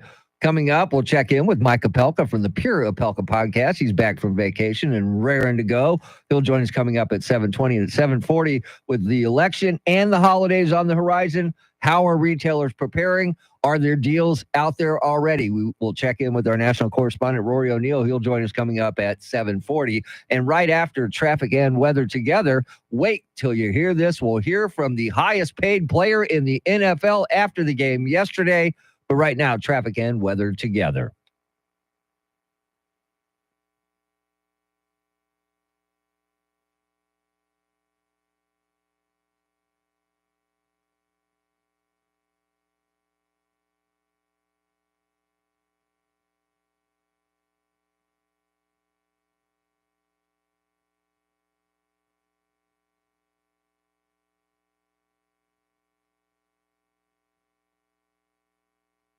Sunny skies today, highs in the upper 80s. Tomorrow and Wednesday, sunshine along with a few clouds, highs in the low 90s both days. It is 64 degrees in Lavernia, Texas, 65 at the Bun and Barrel, and 63 right here in Stone Oak. WOAI News Time, 7:10.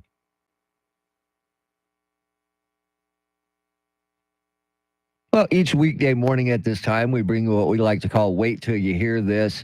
Now, we've heard a lot from Dak Prescott over the years, but just listen closely and see what he sounds like now that he is the highest paid player in the NFL. Does he sound a little different? Here he is in postgame yesterday and today's Wait Till You Hear This. Exciting start, though, super exciting start on the road, a place that we weren't very, very good in last year against a team that was great at home last year. Last year, but to turn the page and to start this year the way we did was huge. And for me personally, good just to honestly to finish these questions. And I hope after the day we're done talking about it in my pockets, I guess you can say, and can just move forward and focus on this team and the success that we plan to have and what we're working toward. Did you have a pretty good idea before you left for here? Was it finalized today, or just kind of how you balanced where you were on that with getting ready for the game in these last 24? Yeah, I mean, when I told you guys Thursday that I was focused on this game, that was the truth. I mean, I had one other conversation with my agent after meeting with you guys Thursday, and it was essentially that, yeah, they're working hard. Can't say that. I'd say that they were close at the time, the last time that I talked to them. But obviously, as I've said and alluded to since back in training camp of the spring, my confidence in both sides of this, that something would get done, understanding that they were hammering at it, that I had confidence in it, but it really wasn't in my mind. For me, it was just about getting ready for the Browns. Whether it got done today or not wasn't going to change the way, it wasn't going to affect me, honestly. I've told you guys before, I don't play for the money. I think when you focus and you control what you can control, things like that just happen. So, yeah, I found out probably an hour honestly, probably 20 minutes before it was, publicized to everybody else. So he's not playing for the money. So why do you need so much? If you're not playing for the money, how about taking a little less so they can do a little bit more with other players on the team? So I ask you, Charity, does he sound different now that he's the highest paid player in the NFL? He sounds like excited that he has a lot of big weekend plans for the foreseeable future. All I can think of is if we go another season without making it to the Super Bowl, winning some playoff games, it's not going to fall on Jerry Jones, not Coach McCarthy. It's going to be all on Dak, because the top of mind fact is that he's now the highest paid player in NFL history, and he is not backing up that salary if he lets down fans yet again. And I think you are spot on. As a Cowboy fan, it's Super Bowl or bust, because we're tired of going to one playoff game, possibly winning one game and facing a second one and then getting beat there. We want to see a Super Bowl again in our lifetime. We're long overdue, and you pay someone that much money, you expect results. Yeah, and look, over the years, he's been a great regular season quarterback. It just seems like when they get into the playoffs, something happens and they lose, and it's not cool. What's amazing is apparently these negotiations were down to the wire. Apparently they only came to terms 90 minutes before the start of the game, if you can believe that. I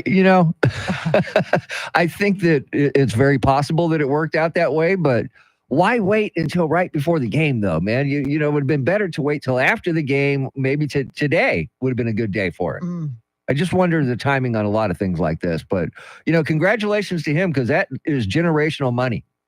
That is his family set up forever now. Now the focus is going to turn to Micah Parsons, and then the coaching situation kind of remains up in the air with McCarthy. See, he's a lame duck coach right now. Yeah. I think if he doesn't get to the Super Bowl, he's gone. Mm-hmm. So I was hoping they would do the same thing with Dak. Let him finish out this year on his contract, and then pay him by his performance of this year, not what you think he's going to do, because that's obviously not working. No, it's not.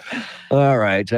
Coming up at 7:20, we'll check in with Mike Opelka from the Pure Opelka podcast. He's brought to us by Randy Adams Incorporated. He is back from vacation, and he's ready to go. WOAI News Time, 7:15. And we're back.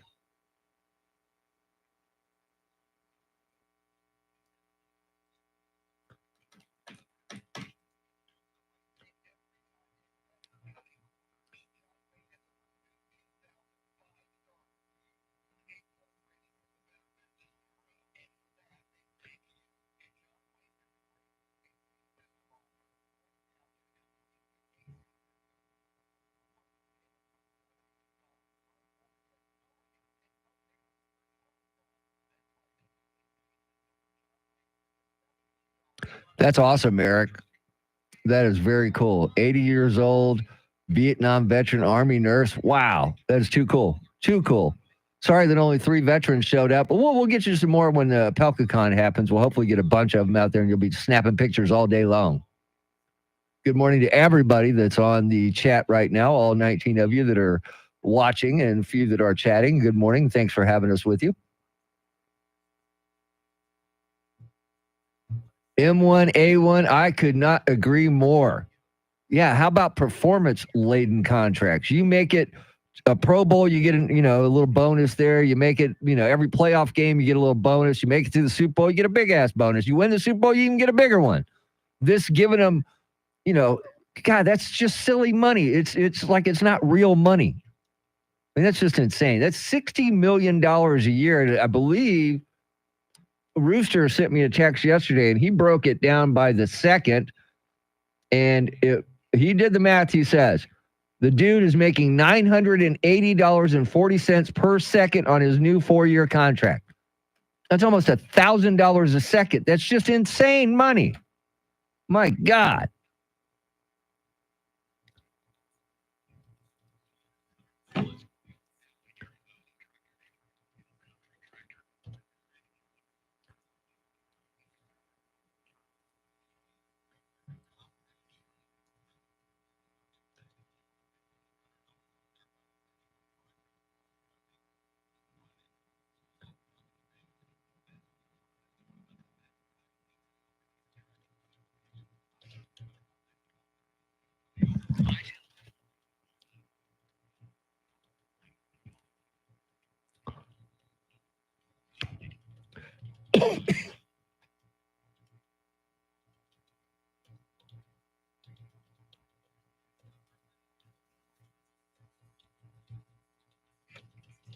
Just ahead of headlines, traffic, and weather together, and then with Mike Opelka from the Pure Opelka podcast makes his daily visit, brought to us by Randy Adams Incorporated. You probably didn't watch any of the U.S. Open yesterday, Charity, but believe it or not, Taylor Swift and Travis Kelce were there, along with Mahomes and his wife were there. Mm-hmm. They made a fast trip. They did. And, of course, they played Thursday. Yeah, and Taylor and Brittany Mahomes were hugging. So all is well, even though she's a Trump supporter, Brittany. So... Well, maybe no they put that love. aside. Yes. Yeah. And John Hamm, I saw him in the audience as well yesterday. I was watching a little of that before the Cowboys game, and I believe I saw Christopher Moltisanti in the audience as well. That's Michael Imperioli, how do you ever say his last name, from The Sopranos. Oh, okay. Well, yeah, the who's who shows up for the U.S. Open for sure. Imperioli, that's how you say it. Oh, okay. Christopher Moltisanti is how I know him from The Sopranos, but he was there. I saw him in the audience. Yeah, there was all kinds of people there, including our very own John Decker. I heard that he sent you pictures. Yes, we were actually showing the people on the stream what he was, where he was sitting at. He was standing right in front of his seat. All right, Charity, what else is going on? A new national poll shows a virtual tie in the race for the White House just ahead of tomorrow night's debate. Francine is looking to become the Atlantic's next hurricane, and the signal caller for America's team is now the highest paid player in NFL history. We'll have details right now, traffic and weather.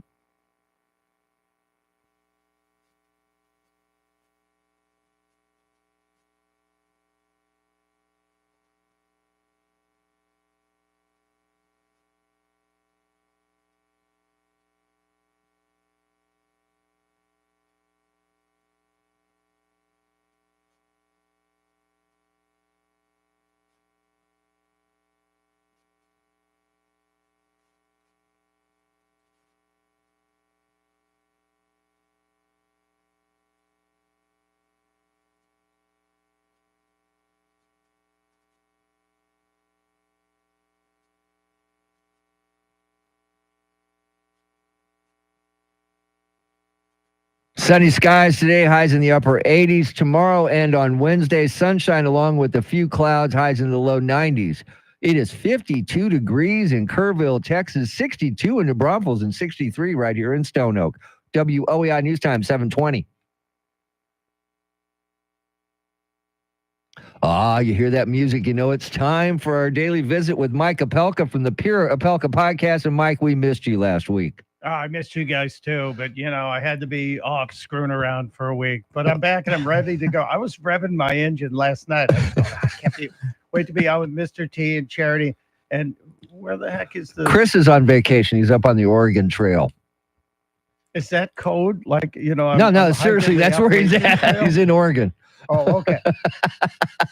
It's beautiful Gotta there ask the here. questions, Yeah, he scheduled his vacation before we found out that the debate was Tuesday. Well, that's okay. We'll have plenty to talk about on Wednesday morning. For sure. And Mike, we don't hear a lot from Melania Trump, but apparently she's now speaking out about the treatment of her husband. What did she have to say? Well, not only that, Charity, she is distressed about how her husband's been treated. Curiously, this runs parallel with the release of her book, which, the mainstream media is not going to give her any love for it, but she has an online presence at Melania.com, and they're going to sell the heck out of the book. So I consider this to be parallel marketing. I like parallel marketing. That's kind of cool. So we were talking about this earlier. The mother of the Georgia shooter said she called the police or called the school to warn them that her son was going to have an emergency of some sort.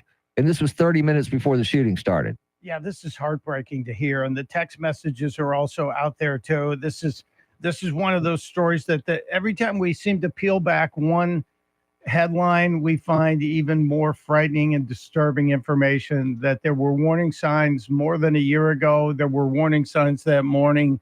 And for the FBI to say, yeah, he was on our radar, it's just another indication of all the failures on every level. It's shameful. And Mike, what in the world was the deal with Dolphin star Tyreek Hill put on the ground for a moving violation prior to the game, but it looks like he had the last laugh. Yeah, he did. He got like the Scotty Scheffler treatment, just before the game. It's crazy. Although he got to go to the game, he didn't have to spend any time cooling his heels. And then he gets the longest touchdown of his career and does the little handcuffing thing in the end zone. I was more impressed with Tyreek Hill's comments to the media afterwards. He's very well spoken, very polite. And Miami-Dade has already put that officer on the administrative desk duty. So something's going to happen on this, but that was the weirdest thing yesterday, except there was one thing weirder. My Chicago Bears won a game. That is weird. Amazing. That is weird. And I don't know any Giant fans, and I do that on purpose, so I don't have to hug them today. But what do you think about Dak Prescott being the highest paid player in the NFL? Well, I wish my friend Will Kane were listening to this. It's probably not going to buy you a Super Bowl ring yet. No, but he can buy tickets for the rest of the team. Yeah, he could. That's very interesting. Well, I always say good for him. America's the greatest country in the world because we don't have a maximum wage. And anybody who can keep raising that wage is really respected by me. So good for you, Dak Prescott, and good luck to you, sir. The Win a Bears Super are Bowl. undefeated. Win I a mention Super that? Bowl. And there are those, Mike, that say this was more about Jerry Jones being able to brag about having the highest paid player in the NFL on his team more than it was about Dak. Well, what a shock Jerry Jones's ego would be brought into this. I'm so surprised. That is kind of funny, though. For the owner to be walking around, hey, do you know that I'm paying that guy more than anybody else is paying their guy? Today. It just really seems like a giant ego trip to me. Yeah, he's got that title today. It could change after today. So we saw Kelsey and Taylor Swift at the U.S. Open. They look like they might be happy. I just don't know, that outfit that Travis Kelsey had on was kind of weird. Yeah, look, if fashion law is ever imposed, I face a life sentence. That's the reality. I have no fashion sense. But I froze that screen and I asked my wife, I said, what do you think of that? And she just went, oh my God. That's what my wife She rolled said. her eyes and saw her own brain. That's how bad it was. Yeah, we know who dressed him. We know. And Mike, I want to know, what kind of smartphone are you sporting? And do you have any interest in Apple's iPhone 16 and its AI capabilities? Yes and no, Charity, but smartphone wise, I'm a 15 plus. I've always been an iPhone guy. They've been very easy for me. They make life easy, and they do protect. I like the way Apple's security is on a lot of stopping people spying on you. But the AI thing, I might take a year and wait and see, because on top of it, these phones cost more than the first two cars I bought. And I'm still sporting an iPhone 11, and it's perfect for me. There you go. Yeah. If it works, it works, and you've got money in the bank. That's a good thing too. But I'm going to wait and see how deep the AI goes in to my phone and to my life, because AI can also look inward at you, and that bothers me. See, I'm just worried he's going to come to my house and tell me I have to buy it. And I don't want to do that. Oh, you know that's happening. Have a great day. That is Mike Opelka from the Pure Opelka podcast. You can catch him each and every weekday morning at this time, brought to us by Randy Adams Incorporated. WOAI News Time, 726. And we're back.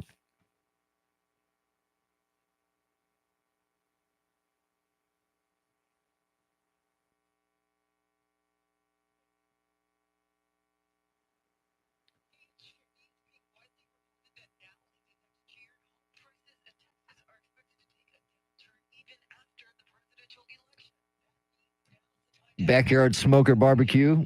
Hello. We're probably not going to see anything from this tropical storm hurricane here in San Antonio, but it looks like we're on the dry side of the storm. Okay, we're on the dry side of the storm, so it looks like we might see some wind, not much rain, but who knows. Good morning, Martin, Travis, Backyard Smoker Barbecue, Connie, Kate, Eric, Jesse, Travis again, Tim. Good morning to everybody watching.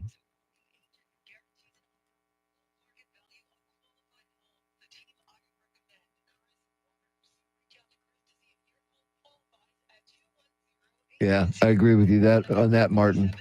Connie.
7:31 is our time. San Antonio's first news. Good Monday morning. I'm Charity McCurdy. Among our top stories, the race for the White House is neck and neck ahead of tomorrow's debate. Francine is expected to become the next tropical storm today as it moves near the western Gulf of Mexico coast. Details ahead. First, traffic and weather together every 10 minutes and mornings.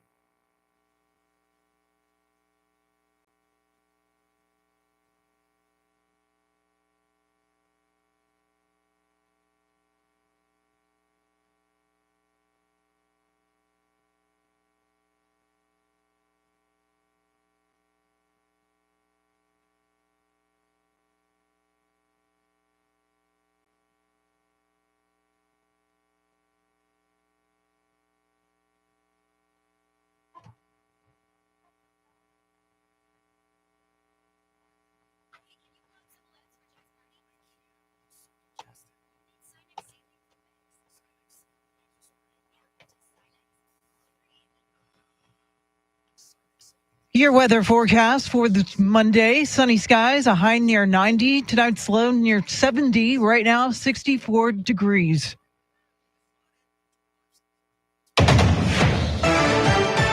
All eyes are on Philadelphia, where the two presidential nominees will meet for their first presidential debate, hosted by ABC News. Here's Fox's Ashley Strohmeyer. Vice President Kamala Harris and former President Donald Trump are gearing up for this week's presidential debate in Philadelphia.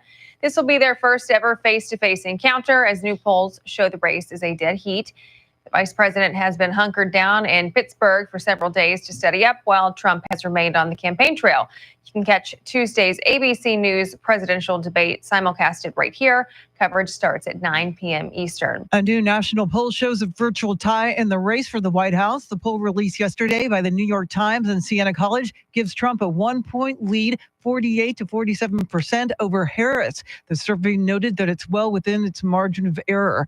And the Democratic vice presidential nominee is making his first trip to Texas. Here's Beth Myers. Tim Walz is fundraising in Dallas today, which experts say is his sweet spot. UTSA political analyst John Taylor says the Minnesota governor is a likable guy who's in demand. It's that kind of happy warrior mentality that another Minnesotan had, Hubert Humphrey. He says the popularity amongst Democrats won't make a difference in the polling, but he says Walz can bring in big bucks. Tickets to today's event start at $1,000. I'm Beth Myers, News Radio 1200 WOAI. The League of United Latin American Citizens is mounting protests against recent actions of Texas Attorney General Ken Paxton. LULAC members demonstrated outside Paxton's San Antonio office on Saturday. The league is protesting raids carried out by Paxton's office a few weeks ago on the homes of several Democrats. LULAC also opposes Paxton's lawsuit against Bexar County over its plan to send unsolicited voter registration forms to county residents. Paxton claims the forms could end up in the hands of non-citizens or felons who are not eligible to vote. Well, a woman has died from the collapse of bleachers at a county fair in Boerne. Here's John Mark Dempsey. The woman who died is 79-year-old Vera Asher Smith. The collapse of the bleachers happened during a rodeo at the Kendall County Fairgrounds on August 30th in the town of Boerne. 8 people were hospitalized. Witnesses say about 30 to 35 men held up the bleachers until the first responders arrived. Investigators found the Kendall County Fair built a new section of bleachers but did not apply for a building permit, and so the bleachers were apparently not inspected prior to the fair. And the San Antonio Police Department has arrested the person responsible for making online threats against 7 local schools. According to SAPD, a 12-year-old was arrested and charged with 7 counts of felony terroristic threats. No weapons were found at the teen's home. Police are reminding parents to monitor their children's social media activity. A tropical storm system in the Gulf of Mexico has prompted Governor Abbott to mobilize emergency response teams. As of this morning, per the governor's order, the Texas Department of Emergency Management has escalated to readiness level 2 at the State Operations Center. Heavy rainfall and flash flooding may impact coastal communities. Among the resources on standby are Texas A&M Task Force 1 for swift water rescues and Texas A&M Public Works response teams.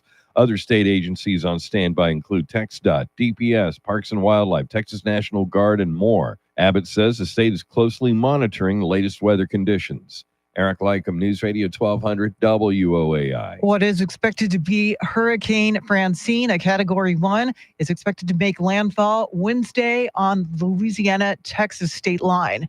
The punishment phase starts today for the San Antonio couple whose dogs attacked and killed an elderly man in February of last year. Christian Moreno and Abilene Schneider pled guilty to the charges, so a trial was not necessary. A judge will determine their punishment.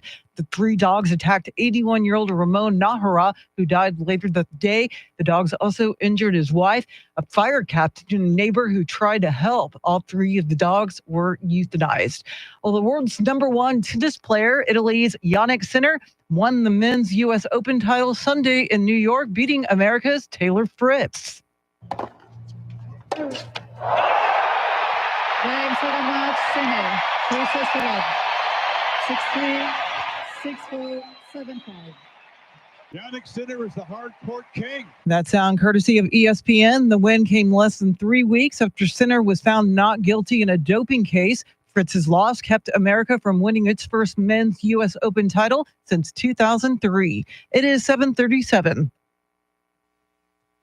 Traffic and weather together in a minute. But first, a check of your money and the world of business. Ed Corey is live at the Bloomberg News Desk.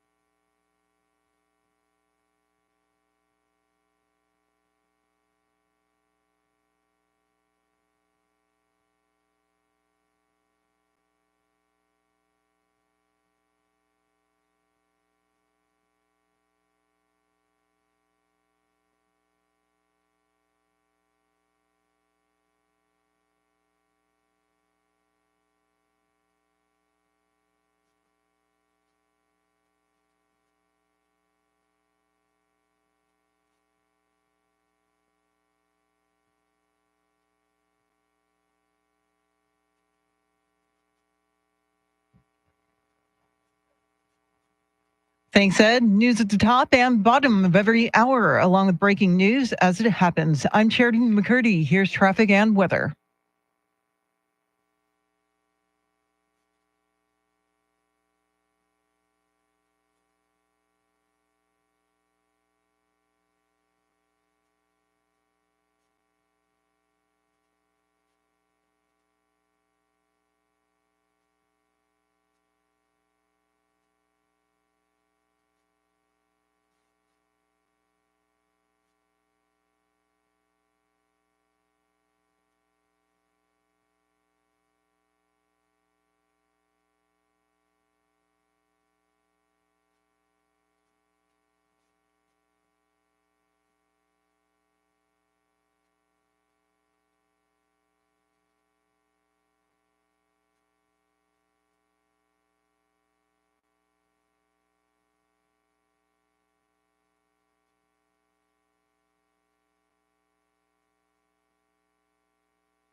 San Antonio's first news, Mr. T, along with Charity McCurdy, Chris Duell on vacation. He'll be back next Monday.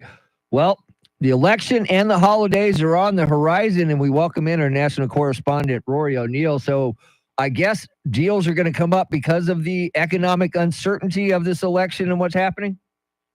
Yeah, believe it or not, interesting story by the folks over at Axios. Big retailers are concerned that once we have Election Day, November 5th, maybe we don't know the results November 6th or 7th or 8th or 9th or 10th. And how that drags out could actually throw a wet blanket on some holiday shopping.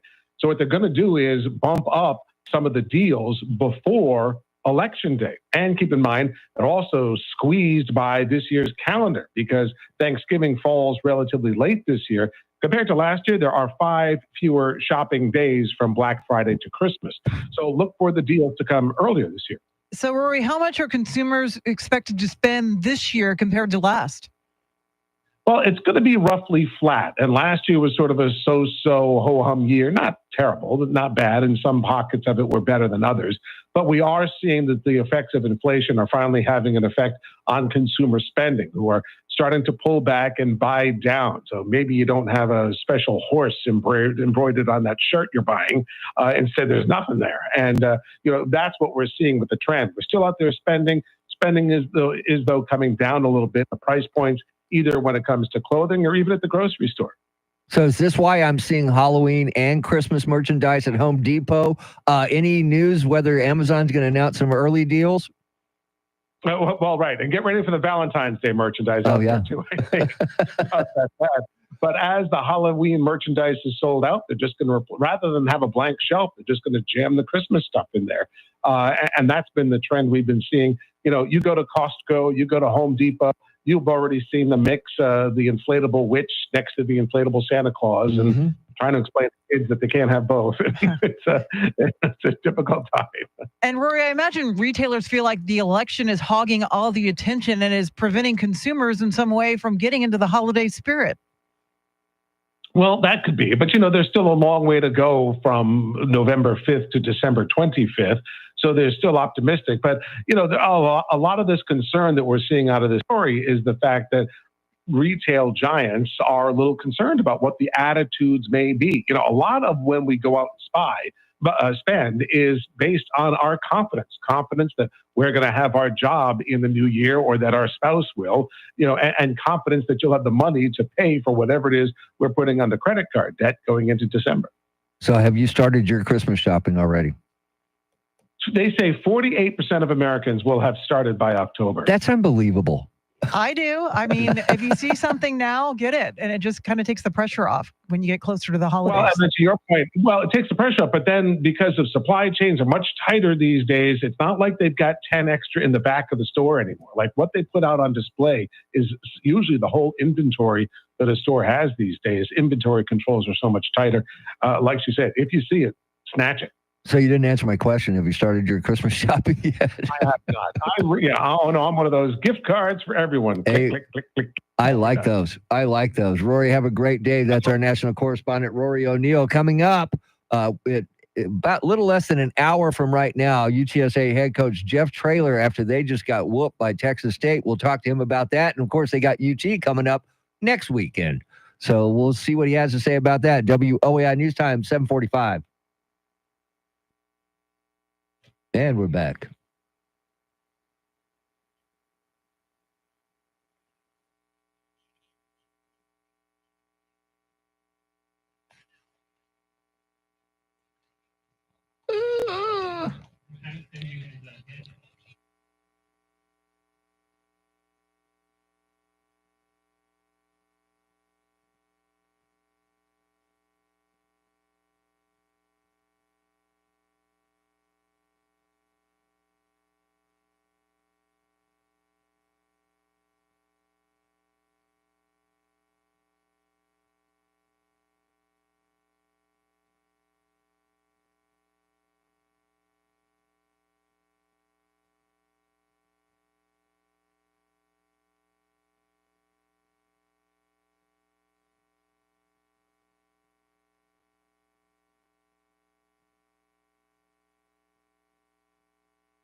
And we're back. Sorry, Eric, I was just showing off your pictures to Andrew, our operations manager, because you did good work, brother. Very good work. Have a good day, Connie.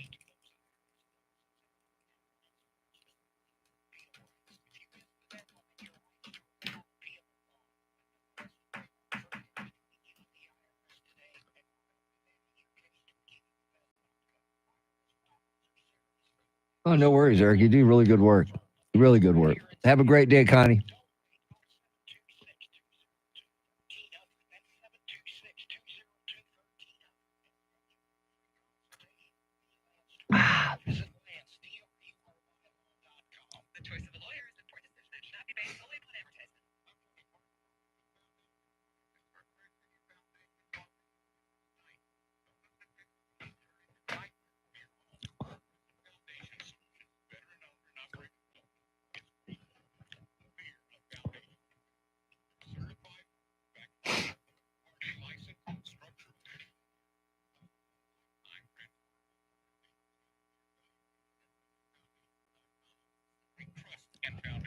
Which game were you at live, Jacob? The Cowboys Browns game? Or which one?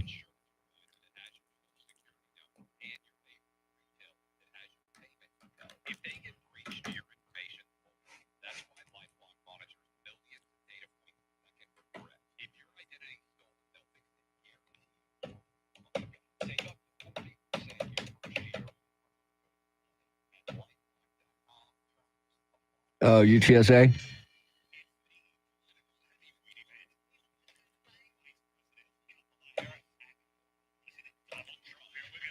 Had to be the UTSA game, huh? Not good. It was not good on TV. They went away from it on ESPNU in the fourth quarter because it was such a blowout, man. It was horrible.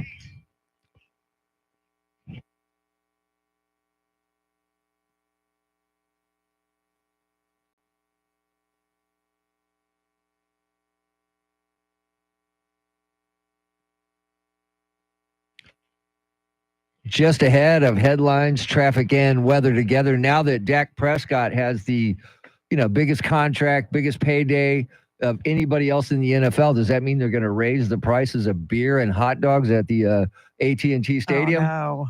Well, I have a list of how much it costs right now. I'll share that with you coming up right after headlines, traffic, and weather together.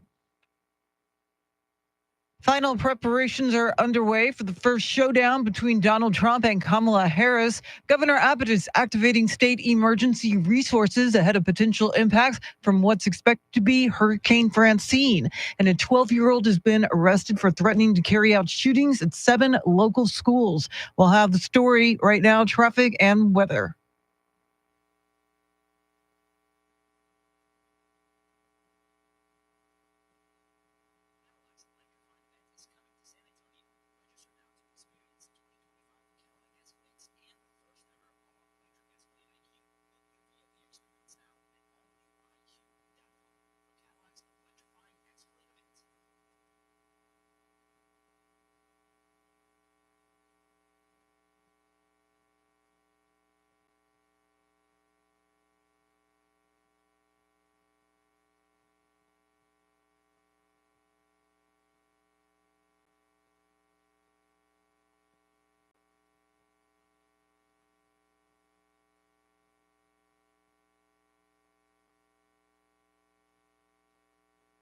Sunny skies today, highs in the upper 80s, near 90. Tomorrow and Wednesday, sunshine along with a few clouds, highs in the low 90s both days. It is 62 degrees in New Braunfels, 64 in Lavernia, and 63 right here in Stone Oak. WOAI News Time, 7:51.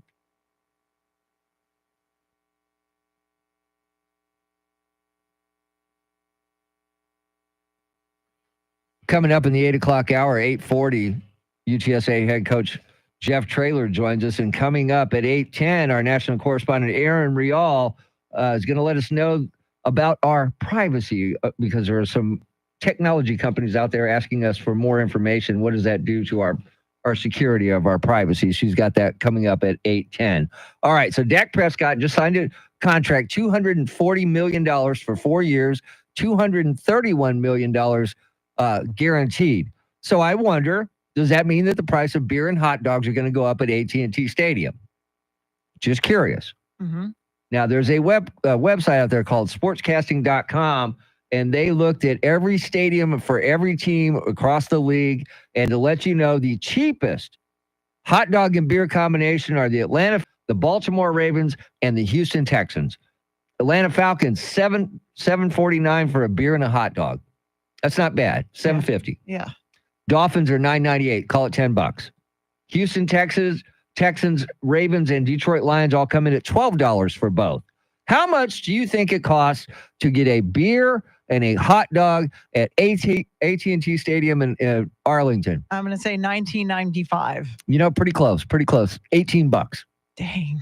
Yeah, it's $10.99 for the beer, $6.99 for the hot dog. It better be a bigger wiener. I mean, You better be. Are we No. at the same size for all? Is it? See, that's what I'm looking at here, and Okay. it says that, yeah, that's what it is. They're trying to compare it on both of them. Oh, gosh. That's a just ripoff. ridiculous. Yeah. It's ridiculous. What do you think the most expensive hot dog and beer combo, where do you think that is? Patriots? See, I would think something like that. No, it's in Seattle. Lumen Field in Seattle. Okay. $20. $20 for a hot dog and a beer. Okay. Los Angeles Rams come in second at close to $20. Same thing for the Chargers because they play in the same stadium, exactly the same amount of money. That's just ridiculous. How can you look? Tickets are expensive enough. Yes. $250 for a ticket. You sit there if you want to watch a game and maybe have one beer and a hot dog. You're looking at $300. You would think that there'd be some of the cheapest concession food when you consider how much fans are paying for those tickets. Yes. I mean, not to mention airfare and lodging. And Yeah, parking. that too. See, I've heard that to park at Jerry World, minimum is $125 to park. Dang. To park. They need to get Costco's concession stand involved. You know what? If they did that, more people. Look, I just don't know how a family of four can afford to go to a game without taking out a small business loan. And we were just talking to Rory about the economy and the economic uncertainty. How can you afford to do it? I guess there's shareable portions. Again, I'm hoping that the sizes are big enough that you can't eat it all by yourself, that you will share with a family member. Man, it's just insane. Mhm. It's just insane. And you know why the prices are so much? Because they're giving Dak Prescott a contract for $240 million for 4 years. When you start paying people money like that, you got to pay for it somehow. All right. So if they don't do well this season, we blame Dak. If you can't afford what you want at the concession stand, blame Dak. If they don't do well, the last game at Arlington Stadium, Dak should buy everybody a hot dog and a beer. That's one way to attempt to win them over. Well, there's nothing like give people a free beer and a free hot dog, they're going to be happy. So might as well if if they're not going to make it to the playoffs because of your high-priced quarterback's not doing what he's supposed to do, that's the least he could do is buy 80,000 hot dogs and 80,000 beers for everybody there. Yeah. And if you got your kids with you drink their beer, let them eat your hot dog. I have never been to an NFL game still. It's fun. It's fun, but I'll be honest with you. I prefer it on TV. I do too, I think. Waiting in that security line just to get in. And then, God forbid you have to use the restroom. And it's like, hold on, I'll be back in 30 minutes, And it's worse for women. It always is. Yeah, it's worse for women than it is for men. We can run and get it done in no time and get back. Mhm. But women, I always see their lines are so much longer. So I never understood this. If you're building a stadium, you should put like 10 times more women's restrooms than men's because, men's lines move quick. Yeah. But women, man, I see them, they're always mad. Always mad while they're standing in line. Because it's uncomfortable. You're Yeah, holding it for yeah. far too long. It's not healthy. It's not healthy. And you have to wait and wait and wait. I was at the Journey show at the Alamo Dome, where we were sitting at, the men's line went pretty quick and there was all these women standing there and I went in, there was nobody in the men's restroom. So I went and said, hey guys, come on in here. Just have somebody watch the door for you. Just come in here. There's nobody in there.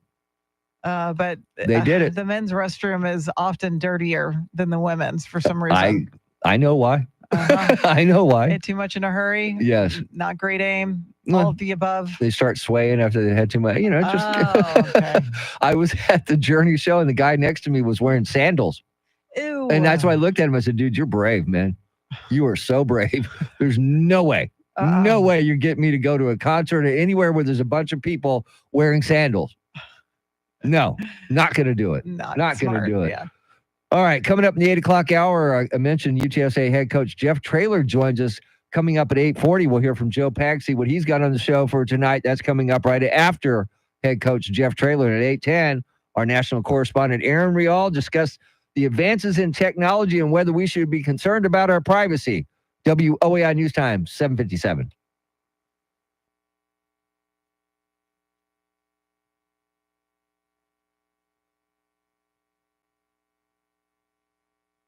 I agree, Jacob. I wanted to say so much, but I didn't.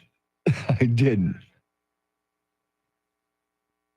Yeah, she was setting me up, and I couldn't say anything because it would have not been good. Yes. All right, I'll be right back, guys.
Eight o'clock is our time. San Antonio's first news. Good Monday morning. I'm Charity McCurdy. Among our top stories, we'll have a preview of tomorrow night's presidential debate and a local teen arrested for making threats of gun violence at several schools. We'll have details first, traffic and weather together every 10 minutes in mornings.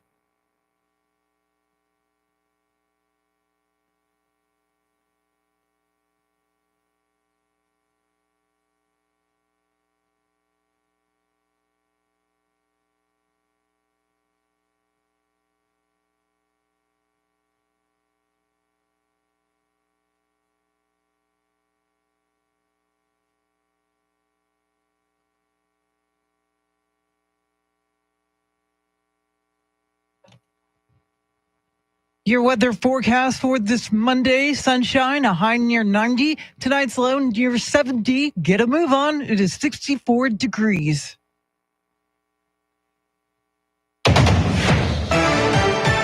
The debate over tomorrow night's presidential debate in Philadelphia continues. Here's Fox's Kevin Uretsky. Republican Texas Senator John Cornyn on Fox News Sunday talked about what he thinks former President Trump's strategy should be. He needs to let Kamala Harris talk something she's been reluctant to do unless she's reading a teleprompter. On ABC's This Week, Arkansas Governor Sarah Huckabee Sanders said the former president will be prepared. He takes questions from the press on a regular basis. So I think every day is debate prep for Donald Trump. On CNN, Transportation Secretary Pete Buttigieg said the vice president must remain focused and disciplined because the former president He's a master of taking any form or format that is on television and turning it into a show that is all about him. Kevin Uretsky, Fox News. Meantime, the Democratic vice presidential nominee, Tim Walz, will be in Texas today. He'll fundraise in Dallas, which experts say is a sweet spot. Walz is a hot commodity among Democrats. It's like, why not use him? It makes perfect sense. UTSA political analyst John Taylor says a vice president won't help in polling, but a charismatic candidate like Walz can bring in big bucks. Tickets to today's event start at $1,000. Congress gets to work this week on a plan to keep the government funded through next year. Here's Rex Oates. Republicans want to wedge in language that would require proof of citizenship to vote.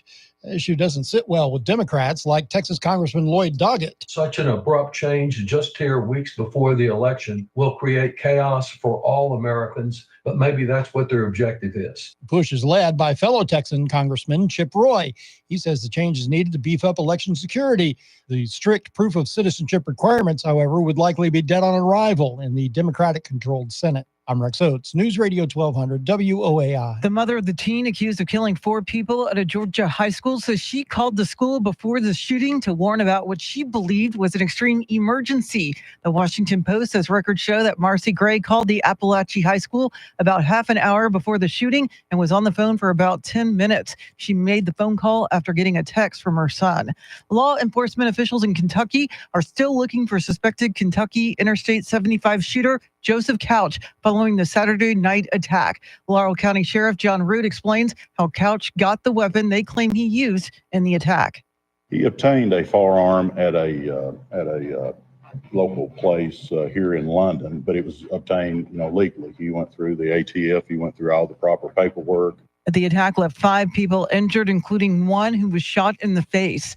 A low-pressure system in the Bay of Campeche is expected to strengthen into a tropical storm later today and will be named Francine. It's already showing 50-mile-per-hour winds and movement to the northwest at 5 miles per hour. It appears to be tracking towards the mid-Gulf Coast and could turn more eastward towards Louisiana. The Houston area is bound to get a lot of rain, up to 4 inches from the system. It is expected to become a Category 1 hurricane before it makes landfall on Wednesday. All Central Texas police have arrested suspects they say were making threats to schools. San Antonio police arrested a 12-year-old who they say made online threats to 7 local schools. Though police deemed them non-credible, they charged him with 7 counts of making felony terroristic threats. In Austin, Eanes ISD said a student who made threats against Westlake High School and several students on Snapchat was arrested. Eanes Superintendent Dr. Jeff Arnett said they'll be extra observant on campus this week, even though they believe there's no existing threat to the school now. Police remind parents to monitor their children's social media activity. Eric Lycum, News Radio 1200 WOAI. The punishment phase starts today for the local couple whose dogs attacked and killed an elderly man in February of last year. Christian Moreno and Abilene Schneider pled guilty to the charges, so a trial was not necessary. A judge will determine their punishment. The 3 dogs attacked 81-year-old Ramon Nahara, who died later that day. The dogs also injured Nahara's wife, a fire captain, and a neighbor who tried to help. All 3 of the dogs were euthanized.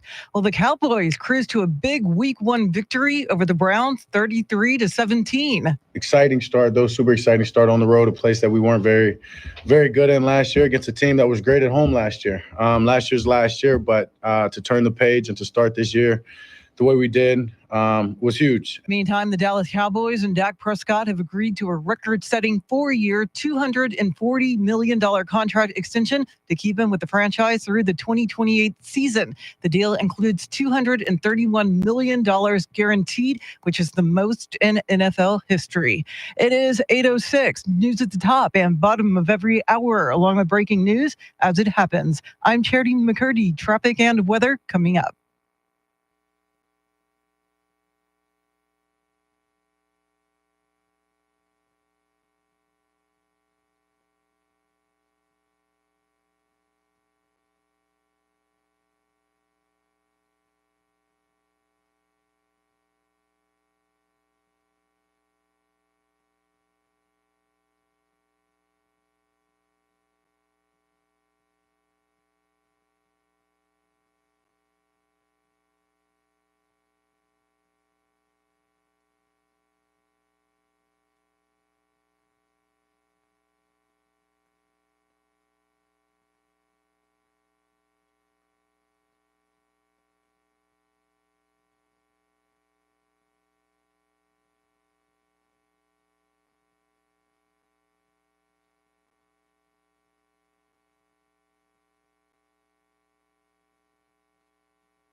San Antonio's first news, Mr. T, along with Charity McCurdy. Chris Duell on vacation. He'll be back next Monday.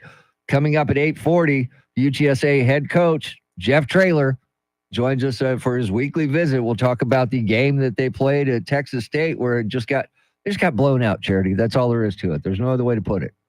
No other way. It was rough. It was really rough to see, and they're going to be going on another road game, which is not going to make it any easier. And when you consider who their opponent is, it's going to be tough. It is going to be tough. We'll talk to him about that coming up. But right after traffic and weather together, all these advances in technology from Amazon wanting your palm print to TSA wanting your face, does that protect your identity? We'll check in with our national correspondent Aaron Rial right after traffic and weather together.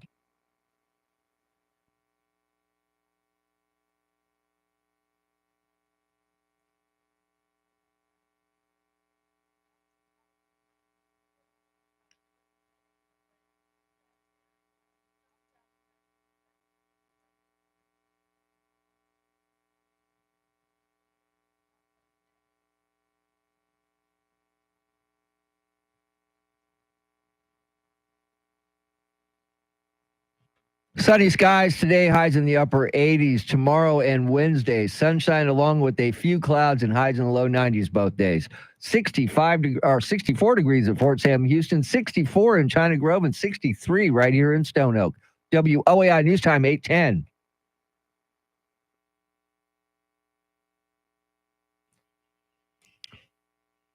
Well, Amazon wants your palm print. TSA wants your face. Does this protect your identity? We welcome in our national correspondent, Aaron Rial. So these advances in technology, are they making us safer or should I be concerned? Well, we should always be concerned about new technology because, yeah, it's better at first until someone figures out how to basically take its vulnerabilities and use it to their accord. And what we have with this biometric data is it's great because it's linked directly to you. No one can fake your iris or your fingerprint or your palm or your face. It's very hard to do. And whether it be the TSA, like you said, or, Whole Foods that wants your palm print, these institutions, government agencies and private tech companies, they generally can be trusted with this data. It does not serve them to have this data get out. Like, it's just not, even if they're not good at the core, what they're trying, it's not in their interest to have it leaked at all. But they are not immune to hacks or data breaches, and therein lies the concern. Now, listen, if someone takes your credit card, you can just go wild with it. They don't need anything. They can't take your palm. They can't take your face. This is all stored in the cloud. But then also, we haven't even talked about the idea that AI is going to make a lot of companies incapable of using certain biometric data online. It's going to have to be in person. So it's kind of a double-edged sword. In some ways, it's safer, and then in other ways, it can be used against you or leaked. Aaron, are we getting to the point where you don't have the option to opt out of using your fingerprints, face scans, and the like, or is that still a ways off? That's still a ways off, and I love that you bring that up, Charity, because one of the things we had with the COVID vaccine is they were like, no, it's optional. You don't have to take it. Well, you do if you want to do any of the stuff, essentially, it turned out. If you want to get on an airplane, you want to go into places, you needed it. So that's kind of the like, oh, it's optional until it's truly not optional if you want to participate in life in any way. We are not there yet. If you want to participate in the TSA's pre-check or any sort of programs like that, you need a passport, you need the pre-check, you have to be a member. So that's different. Like that still is optional. And it still is optional in some places, but generally we're getting closer and closer. Like, they do it in front of you in many places. When you check in, you just give them your ID. They have a camera that checks your face and takes these pictures and then compares it to your ID. That is the way of the future. And it's very, very hard, almost impossible to get false positives with that. And then beyond that, it's very accurate. Like it is good at reading that. Now, does this make it faster? Sure. Less friction at check-in. It saves time. It reduces lines. All of that is true. But it's also not being leaked today, but that doesn't mean that it can't be leaked eventually or that it can't be hacked. Everything online can eventually be hacked. That is for sure. Why are these companies going to these biometrics? Again, it's like the expeditious nature of it. You're able to do things faster. Also, they are moving to these in the name of security. So it is more secure. Again, you can take your credit card. Anyone can take your credit card and start using it right away. No problems there. They can't start using your face. So in some level, yes, it is more secure. It is tied directly to you. And then again, your palm is linked to your credit card, which is a mathematical like data equation. They erase the photo of your palm. It's not like someone can take a picture of your palm and then use it elsewhere. Yeah, I just worry about the lack of transparency on several fronts, Aaron, especially with the data collection, the management of the sensitive info, and then ultimately the deletion. Like if you cancel your Amazon account and you were using biometric, scanning, do they delete that information? And how do you know that's happened? They say they do, and we just have to trust that they do. And listen, I agree with you. I go to Whole Foods all the time and have never used the palm scan because no, I don't necessarily feel comfortable about it. And I think there are some first generation adopters of everything, and then there's some who aren't. So it just depends on how your comfort level with this. But it is a brave new world. It is the way it is going. And unless there's absent of any sort of legislation or regulatory measures, this is going to continue to move in this direction. All right. So have you ever seen the movie Face Off?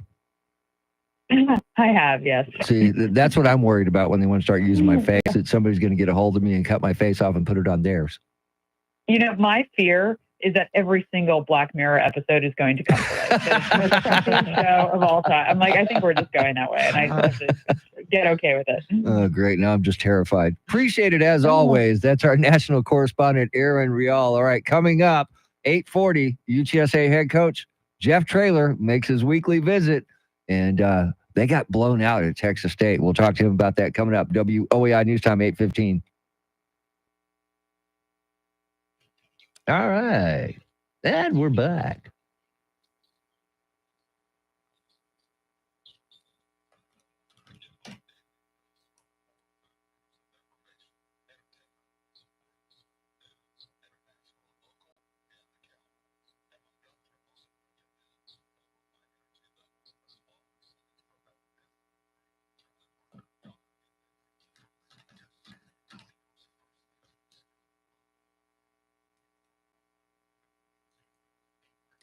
That's a good point, Jacob. Yeah, in a dome, there is no wind unless they leave the doors open, right?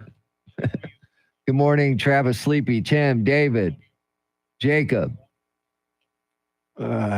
Eric, everybody.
Just ahead of headlines, traffic, and weather together coming up.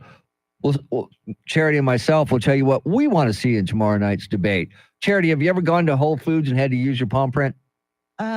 No, I use the QR code on Okay. my Amazon app and use that smart grocery cart and do the scanning there, but never have done the palm. And have you ever had to use? I mean, I use my face on my iPhone. Yeah, I do facial that. recognition, but I've never had to use my palm print for anything. No, I haven't done that yet. Okay. All right, Charity, what else is going on? Well, polls show the presidential race virtually tied ahead of tomorrow's ABC News debate. What's expected to become Hurricane Francine is expected to make landfall near the Louisiana-Texas state line on Wednesday. And we now know who will perform for the Super Bowl 59 halftime show. We'll have more coming up right now, traffic and weather.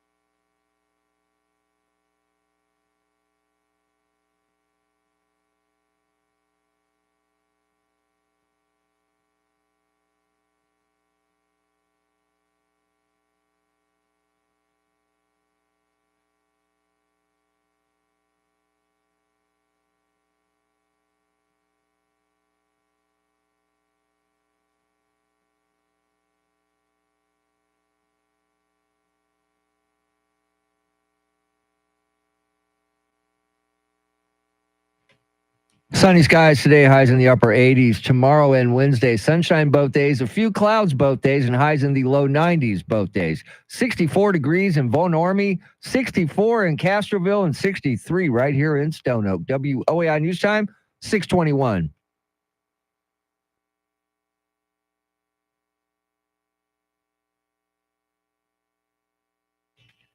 San Antonio's first news, Mr. T along with Charity McCurdy. Chris Duell out this week. He'll be back next week. Tomorrow night in Philadelphia, the debate, the one everybody's waiting for, former President Donald Trump against Vice President Kamala Harris. What are you looking to see, Charity? What do you want to see from Harris and what do you want to see from Trump? I want to see a debate which really covers a lot in terms of policy. I hope it's boring in terms of the name calling, that we don't get that sort of drama. And I hope we hear a lot from Kamala Harris. I know that the mics will be muted when the other candidate is talking, but I hope she uses all of her time that's allotted. And I hope she answers the questions directly. Don't go off on some rant. Answer the question. That's always my biggest frustration. I want both of them to answer the questions. I really do, because I'm like you. I don't like when they go, when they don't answer the question, they just kind of give you a vague answer and not really concentrate on what they were asked or what the topic was. And I think if Kamala Harris can stay away from gaffes, any mistakes that she makes, she'll do well. And I think Donald Trump needs to look to the future and quit talking about the past.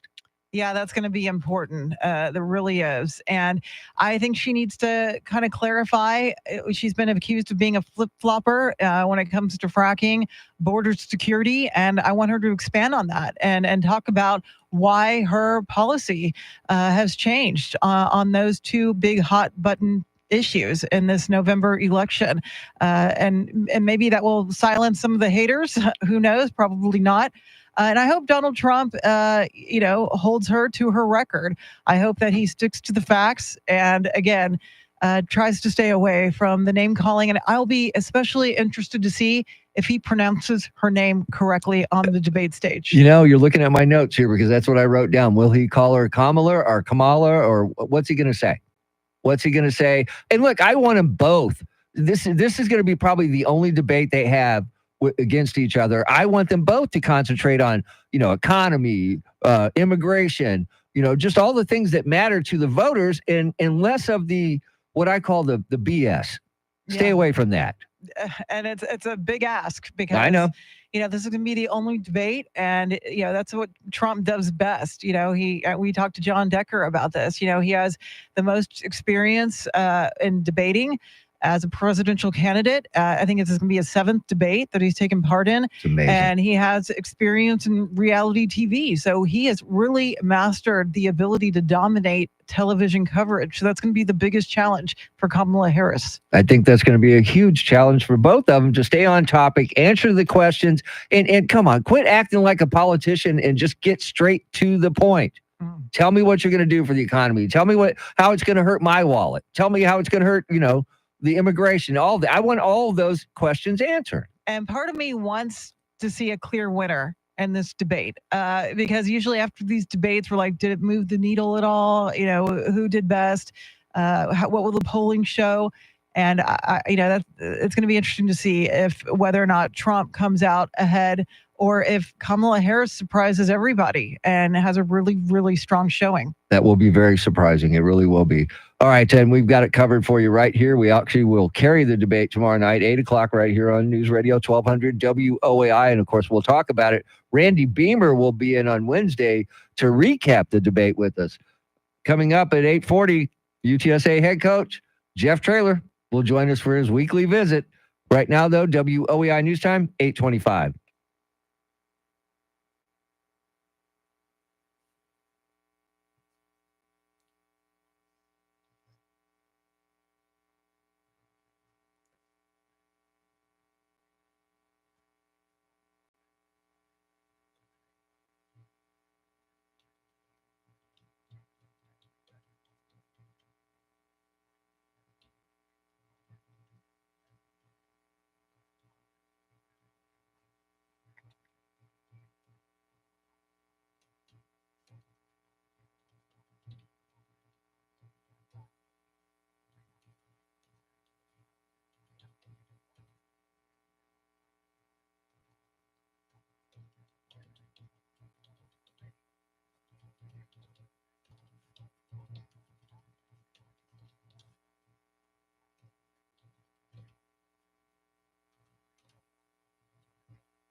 8:30 is our time. San Antonio's first news. Good Monday morning. I'm Charity McCurdy. Among our top stories, the race for the White House is neck and neck ahead of tomorrow's presidential debate. And Francine is expected to become the next tropical storm today as it moves near the western Gulf of Mexico. We'll have details right now, traffic and weather together every 10 minutes in mornings.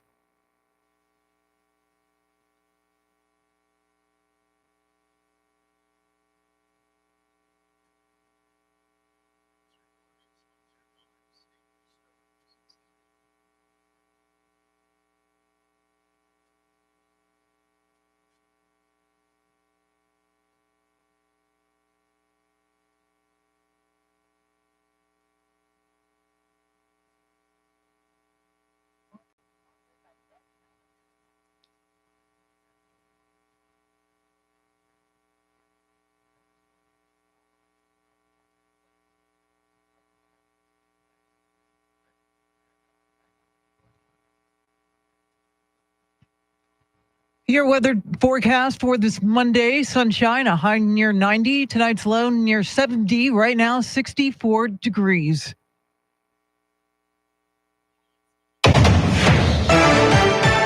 All eyes are on Philadelphia, where the two presidential nominees will meet for the first presidential debate hosted by ABC News. Here's Fox's Ashley Strohmeyer. Vice President Kamala Harris and former President Donald Trump are gearing up for this week's presidential debate in Philadelphia.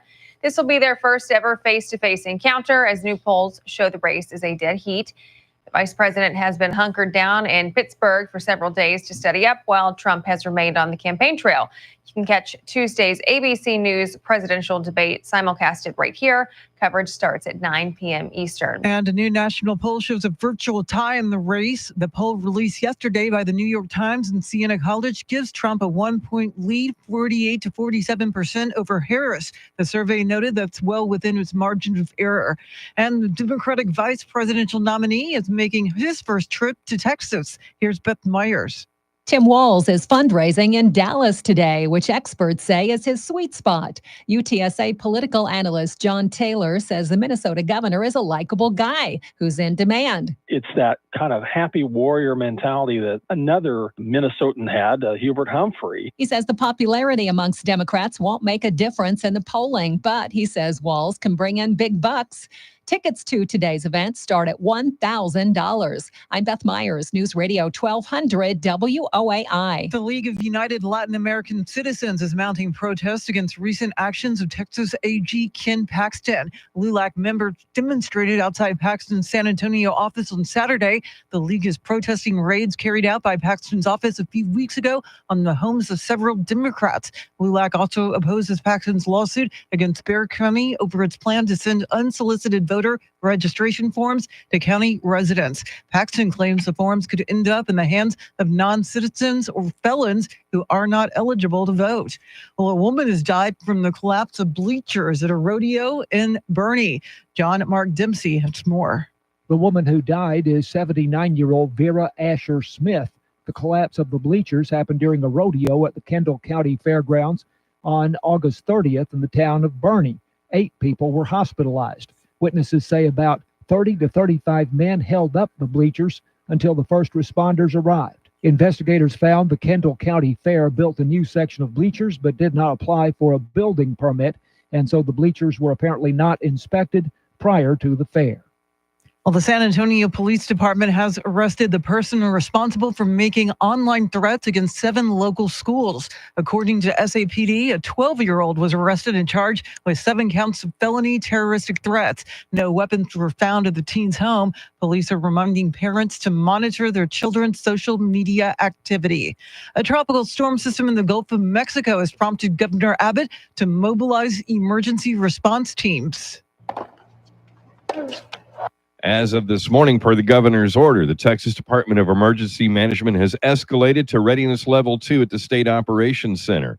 Heavy rainfall and flash flooding may impact coastal communities. Among the resources on standby are Texas A&M Task Force 1 for swift water rescues and Texas A&M Public Works response teams. Other state agencies on standby include TxDOT, DPS, Parks and Wildlife, Texas National Guard, and more. Abbott says the state is closely monitoring the latest weather conditions. Eric Lycum, News Radio 1200 WOAI. And the system is expected to become Hurricane Francine and make landfall as a Category 1 storm Wednesday near the Texas-Louisiana border. The world's #1 tennis player, Italy's Yannick Sinner, won the men's U.S. Open title yesterday in New York, beating America's Taylor Fritz. Game 7 match, Sinner. 3 sets to love. 6-3, 6-4, 7-5. Yannick Sinner is the hard court king. That sound courtesy of ESPN. The win came less than 3 weeks after Sinner was found not guilty in a doping case. Fritz's loss kept America from winning its first men's U.S. Open title since 2003. Just hours before starting the regular season, Dallas Cowboys quarterback Dak Prescott signed a contract extension, and it's made history. Here's Mark Lambert. The Cowboys say Prescott has a new 4-year deal worth upwards of $240 million, making him the highest paid player in the league. Prescott insists money is a necessary part of the game, but it's not what drives him to excel. He says it's the thought of winning a Super Bowl that really gets him going. While he doesn't possess a Super Bowl ring, Prescott was named the 2022 Walter Payton Man of the Year, only the 4th to ever win it in Dallas, alongside Roger Staubach, Troy Aikman, and Jason Witten. In 2020, Prescott became the first quarterback in Cowboys history to ever receive a franchise tag. This new contract puts him closer to his dream of playing his entire career with the Cowboys star on his helmet. Well, Boeing's Starliner spacecraft is back on Earth. Friday, the unmanned capsule released from the International Space Station and began its 6-hour journey home. The Starliner landed at New Mexico's White Sands Space Harbor late Friday night. It launched to the ISS back in June with 2 astronauts aboard and its first crewed test flight. The mission was expected to last 8 days, but mechanical issues kept the craft and astronauts in space for 3 months. Those 2 astronauts will remain in space until February of next year. It is 8:37. Traffic and weather together in a minute, but first, a check of your money and the world of business. Ed Corey is live at the Bloomberg News Desk.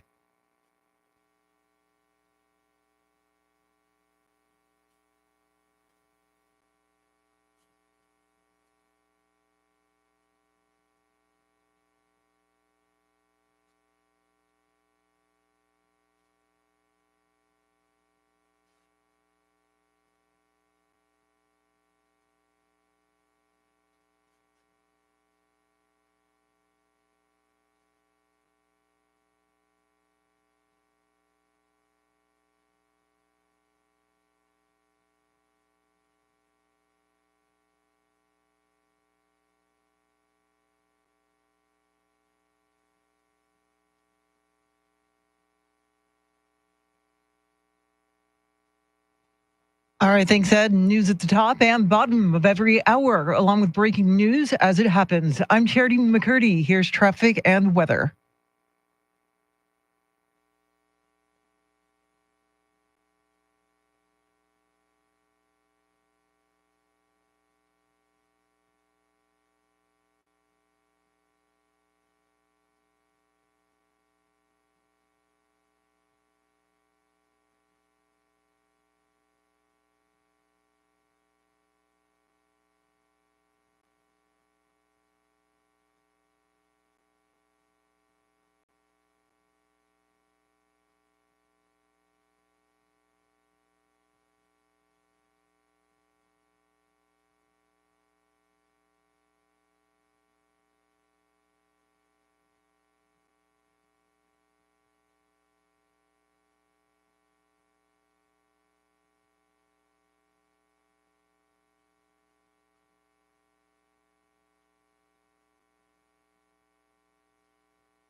San Antonio's first news, Mr. T, along with Charity McCurdy, Chris Duell out this week. He'll be back on Monday. But Joe Pags is in this afternoon. And Joe Pags, it's all about debate. That's right, Tim. The big debate is tomorrow night. We'll preview it tonight. Get callers to call in, give their advice for Harris, give their advice for Trump. It's going to be on ABC, although other networks will air it. I'm surprised that it's going to be on ABC. The Trump campaign saying yes, even though that network has always been decidedly combative against the former president. We're going to talk about that, plus AG Andrew Bailey from Missouri. He's got a couple of big wins against Harris and Biden, including stopping the parole in place, including build that wall, including no more free loans if you go to college. You can outline exactly how he's been going after those cases and more. That plus Kay Smythe right here on the Joe Pag Show today at 5 on News Radio 1200 WOAI. Have a good morning. Thanks, Joe. And of course, it's all about debate, and Joe's all over it. And we'll have the debate for you right here on News Radio 1200 WOAI tomorrow night, starting at 8 o'clock. But right now, we welcome in the head coach of the UTSA Roadrunners, Jeff Traylor. Now, Coach, after that game against the Texas State Bobcats, I almost went Southwest Texas, but Texas State Bobcats, what do you tell your players to keep them up and not get down? I would say that's the only thing that was pretty positive about the evening was, when we started the fourth quarter, we always hold our triangles up. And an example, we believe in our culture. And, I looked around just to see if I could catch one kid not doing it. Every single player had their triangles up. School song, which is on the opposite end of the field, which is always trouble when you're on the away game because it's the opposite end of where you naturally go in. So you got to intentionally walk to the other end of the field. And every one of our players was down there singing the school song. Meetings yesterday, nobody's late. Everybody's here. Great attitudes. They took their medicine watching the video. So I just don't think we'll have a problem with that.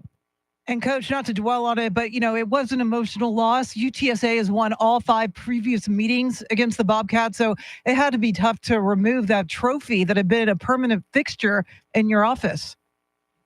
Yeah, no doubt. It was a big loss. What GJ has done over there in 2 years is pretty remarkable.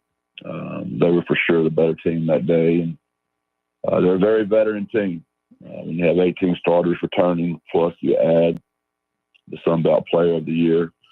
And, we're in our 5th year here. So we lost probably, you lost NFL safety, NFL corner, NFL defensive lineman, and NFL defensive end. We're still trying to get that figured out. You lost an NFL wide receiver, 3 offensive linemen, a legendary quarterback. So we're still, trying to figure ourselves out, to say the least. And they were pretty much a rinse and repeat type of team, which is similar to what we had in 21 when we got such a great fast start as well. And I know a loss it hurts every time, but what did it make you feel like to know that one of your former players actually beat you? Well, that's another positive thing. If there was one, obviously I don't want to lose to Texas State at all, but GJ's a former player of mine, a very close friend, and we worked together, multiple stops as well, and I'm very happy for GJ. And Coach, it's always a tough environment to be on the road, especially what's coming up at DKR, Texas Memorial Stadium. What kind of conversations have you had had with the team as you prepare to face the Longhorns? Well, we've talked about that all year. That first conference game's on the road. It'll be a very hostile environment. East Carolina has a great home field advantage as well. That's where Texas State has really upped their game. Their student section was fantastic. They did a great job with their music. Just the whole atmosphere was really good. They've done a nice job there. And we know DKR is going to be 3 times all that. It was the most intimidating place we've played in 5 years when we were there 2 years ago. And then, we're preparing for East Carolina. So these will be good experiences for us when we go on the road for our very first conference ball game. All right, Coach, I've got 3 sisters, no brothers, man, but I cannot imagine working with them. What's it like working with your brother? It's not fun when you get your teeth kicked in. It's always fun to win. So. Yeah. And Coach, what do you say to those that, are proclaiming UTSA is no longer in the playoff conversation? Is that even fair to say at this point? It's just awful early in the year. You don't know what all is going to happen. It's a long season. You just never know. But yeah, those are all why we have all this. It's fun to talk about and discuss it. But it's when you play that poorly you don't deserve to be in those conversations. So we got to fix some stuff right now. Coach, thank you for joining us, and good luck in Austin next Saturday. That is Coach Jeff Traylor, head coach of the UTSA Roadrunners. Coming up, your Sean Hannity Morning Minute before we turn things over to Glenn Beck at 9 o'clock. WOAI News Time, 8:45.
Yeah, I didn't want to pour it on the guy after he got beat 49-10, but man, that's tough. He did not seem like he was in a good mood.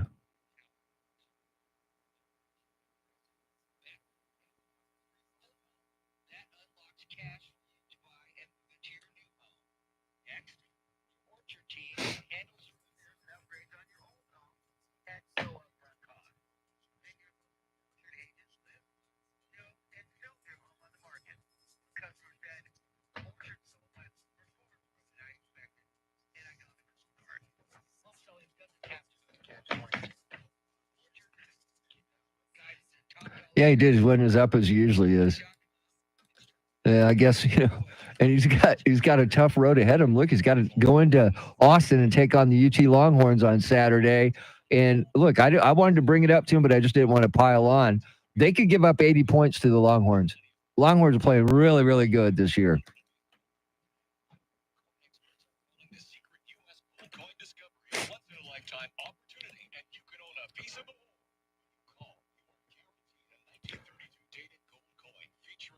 See you later, Sleepy.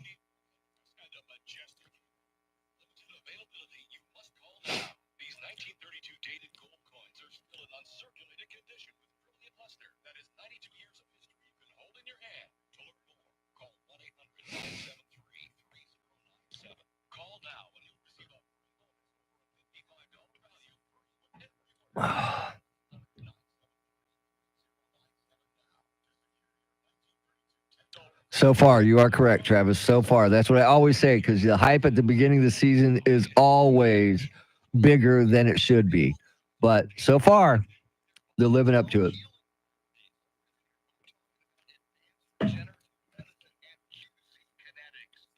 Their defense is looking good. I mean, they're just playing all around good football right now.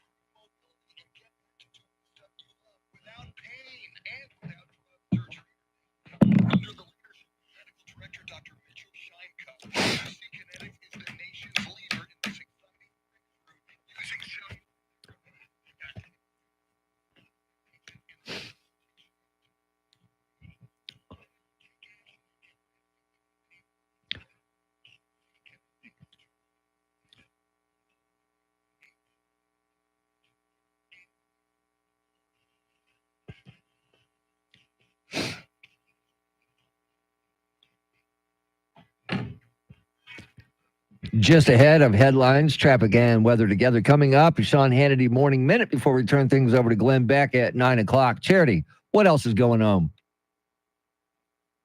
Well, tomorrow night marks the first time and possibly only time Kamala Harris and Donald Trump will meet in person. Francine is looking to become the Atlantic's next hurricane, and a couple behind a fatal dog attack last year will soon learn their fate. We'll have the latest right now, traffic and weather.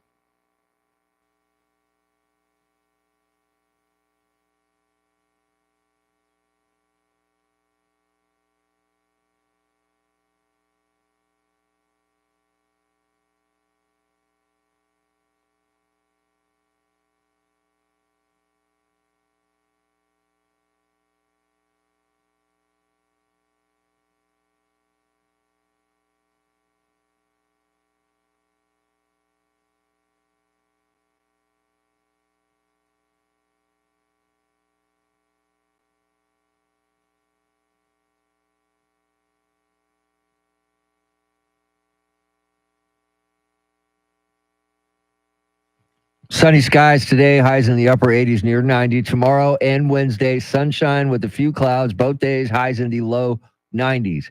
63 degrees in New Braunfels, Texas. 64 in Alamo Heights, and 64 right here in Stone Oak. WOAI News Time, 8:51.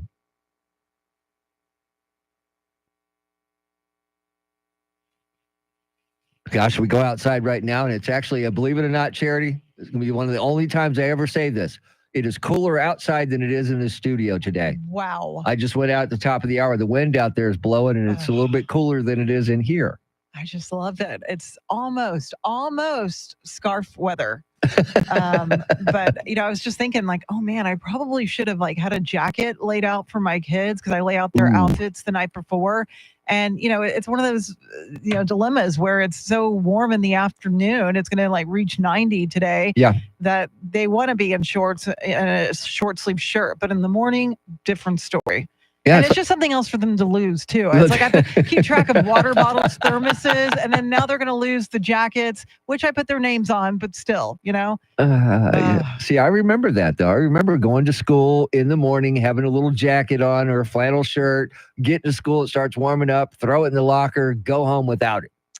Yeah, I'm going to have a conversation with the husband. If you step outside, kind of gauge, how chilly it is in the air. And I don't know, maybe grab a jacket for the kids. Don't rely on me to lay it out, but you know how it works. Well, we're not thinking about that yet because it's still summertime. I know. It's not fall yet. They're going to catch a cold. No, they'll be fine. They're kids. They'll bounce right back. I don't know. There's a lot of coughing going on. I went to a kid's birthday party over the weekend, and it's like one of those indoor jumpy places type deal. So it's a giant petri dish. Pretty much. Yeah. That's the only thing I could think of is germs, probably shouldn't touch this with my hands. I'm constantly wiping down my son's hands, and it's just, they go straight from touching everything, the ball pit, to eating cake and shoving it in their mouth with those hands. Yeah.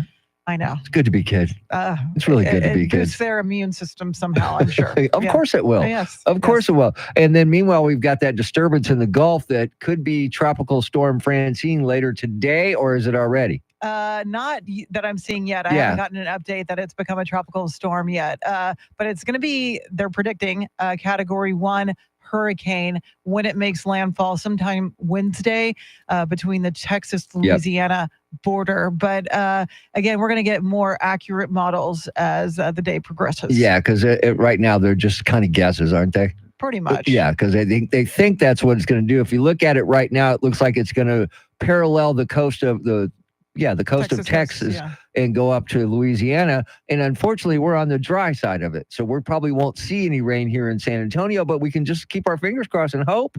Yeah, but Houston, man, they're still trying to dry out from Beryl. They're doing repair work to NRG Stadium still from Beryl's damage. So they could use a break on this one. I think they want to sit this one out.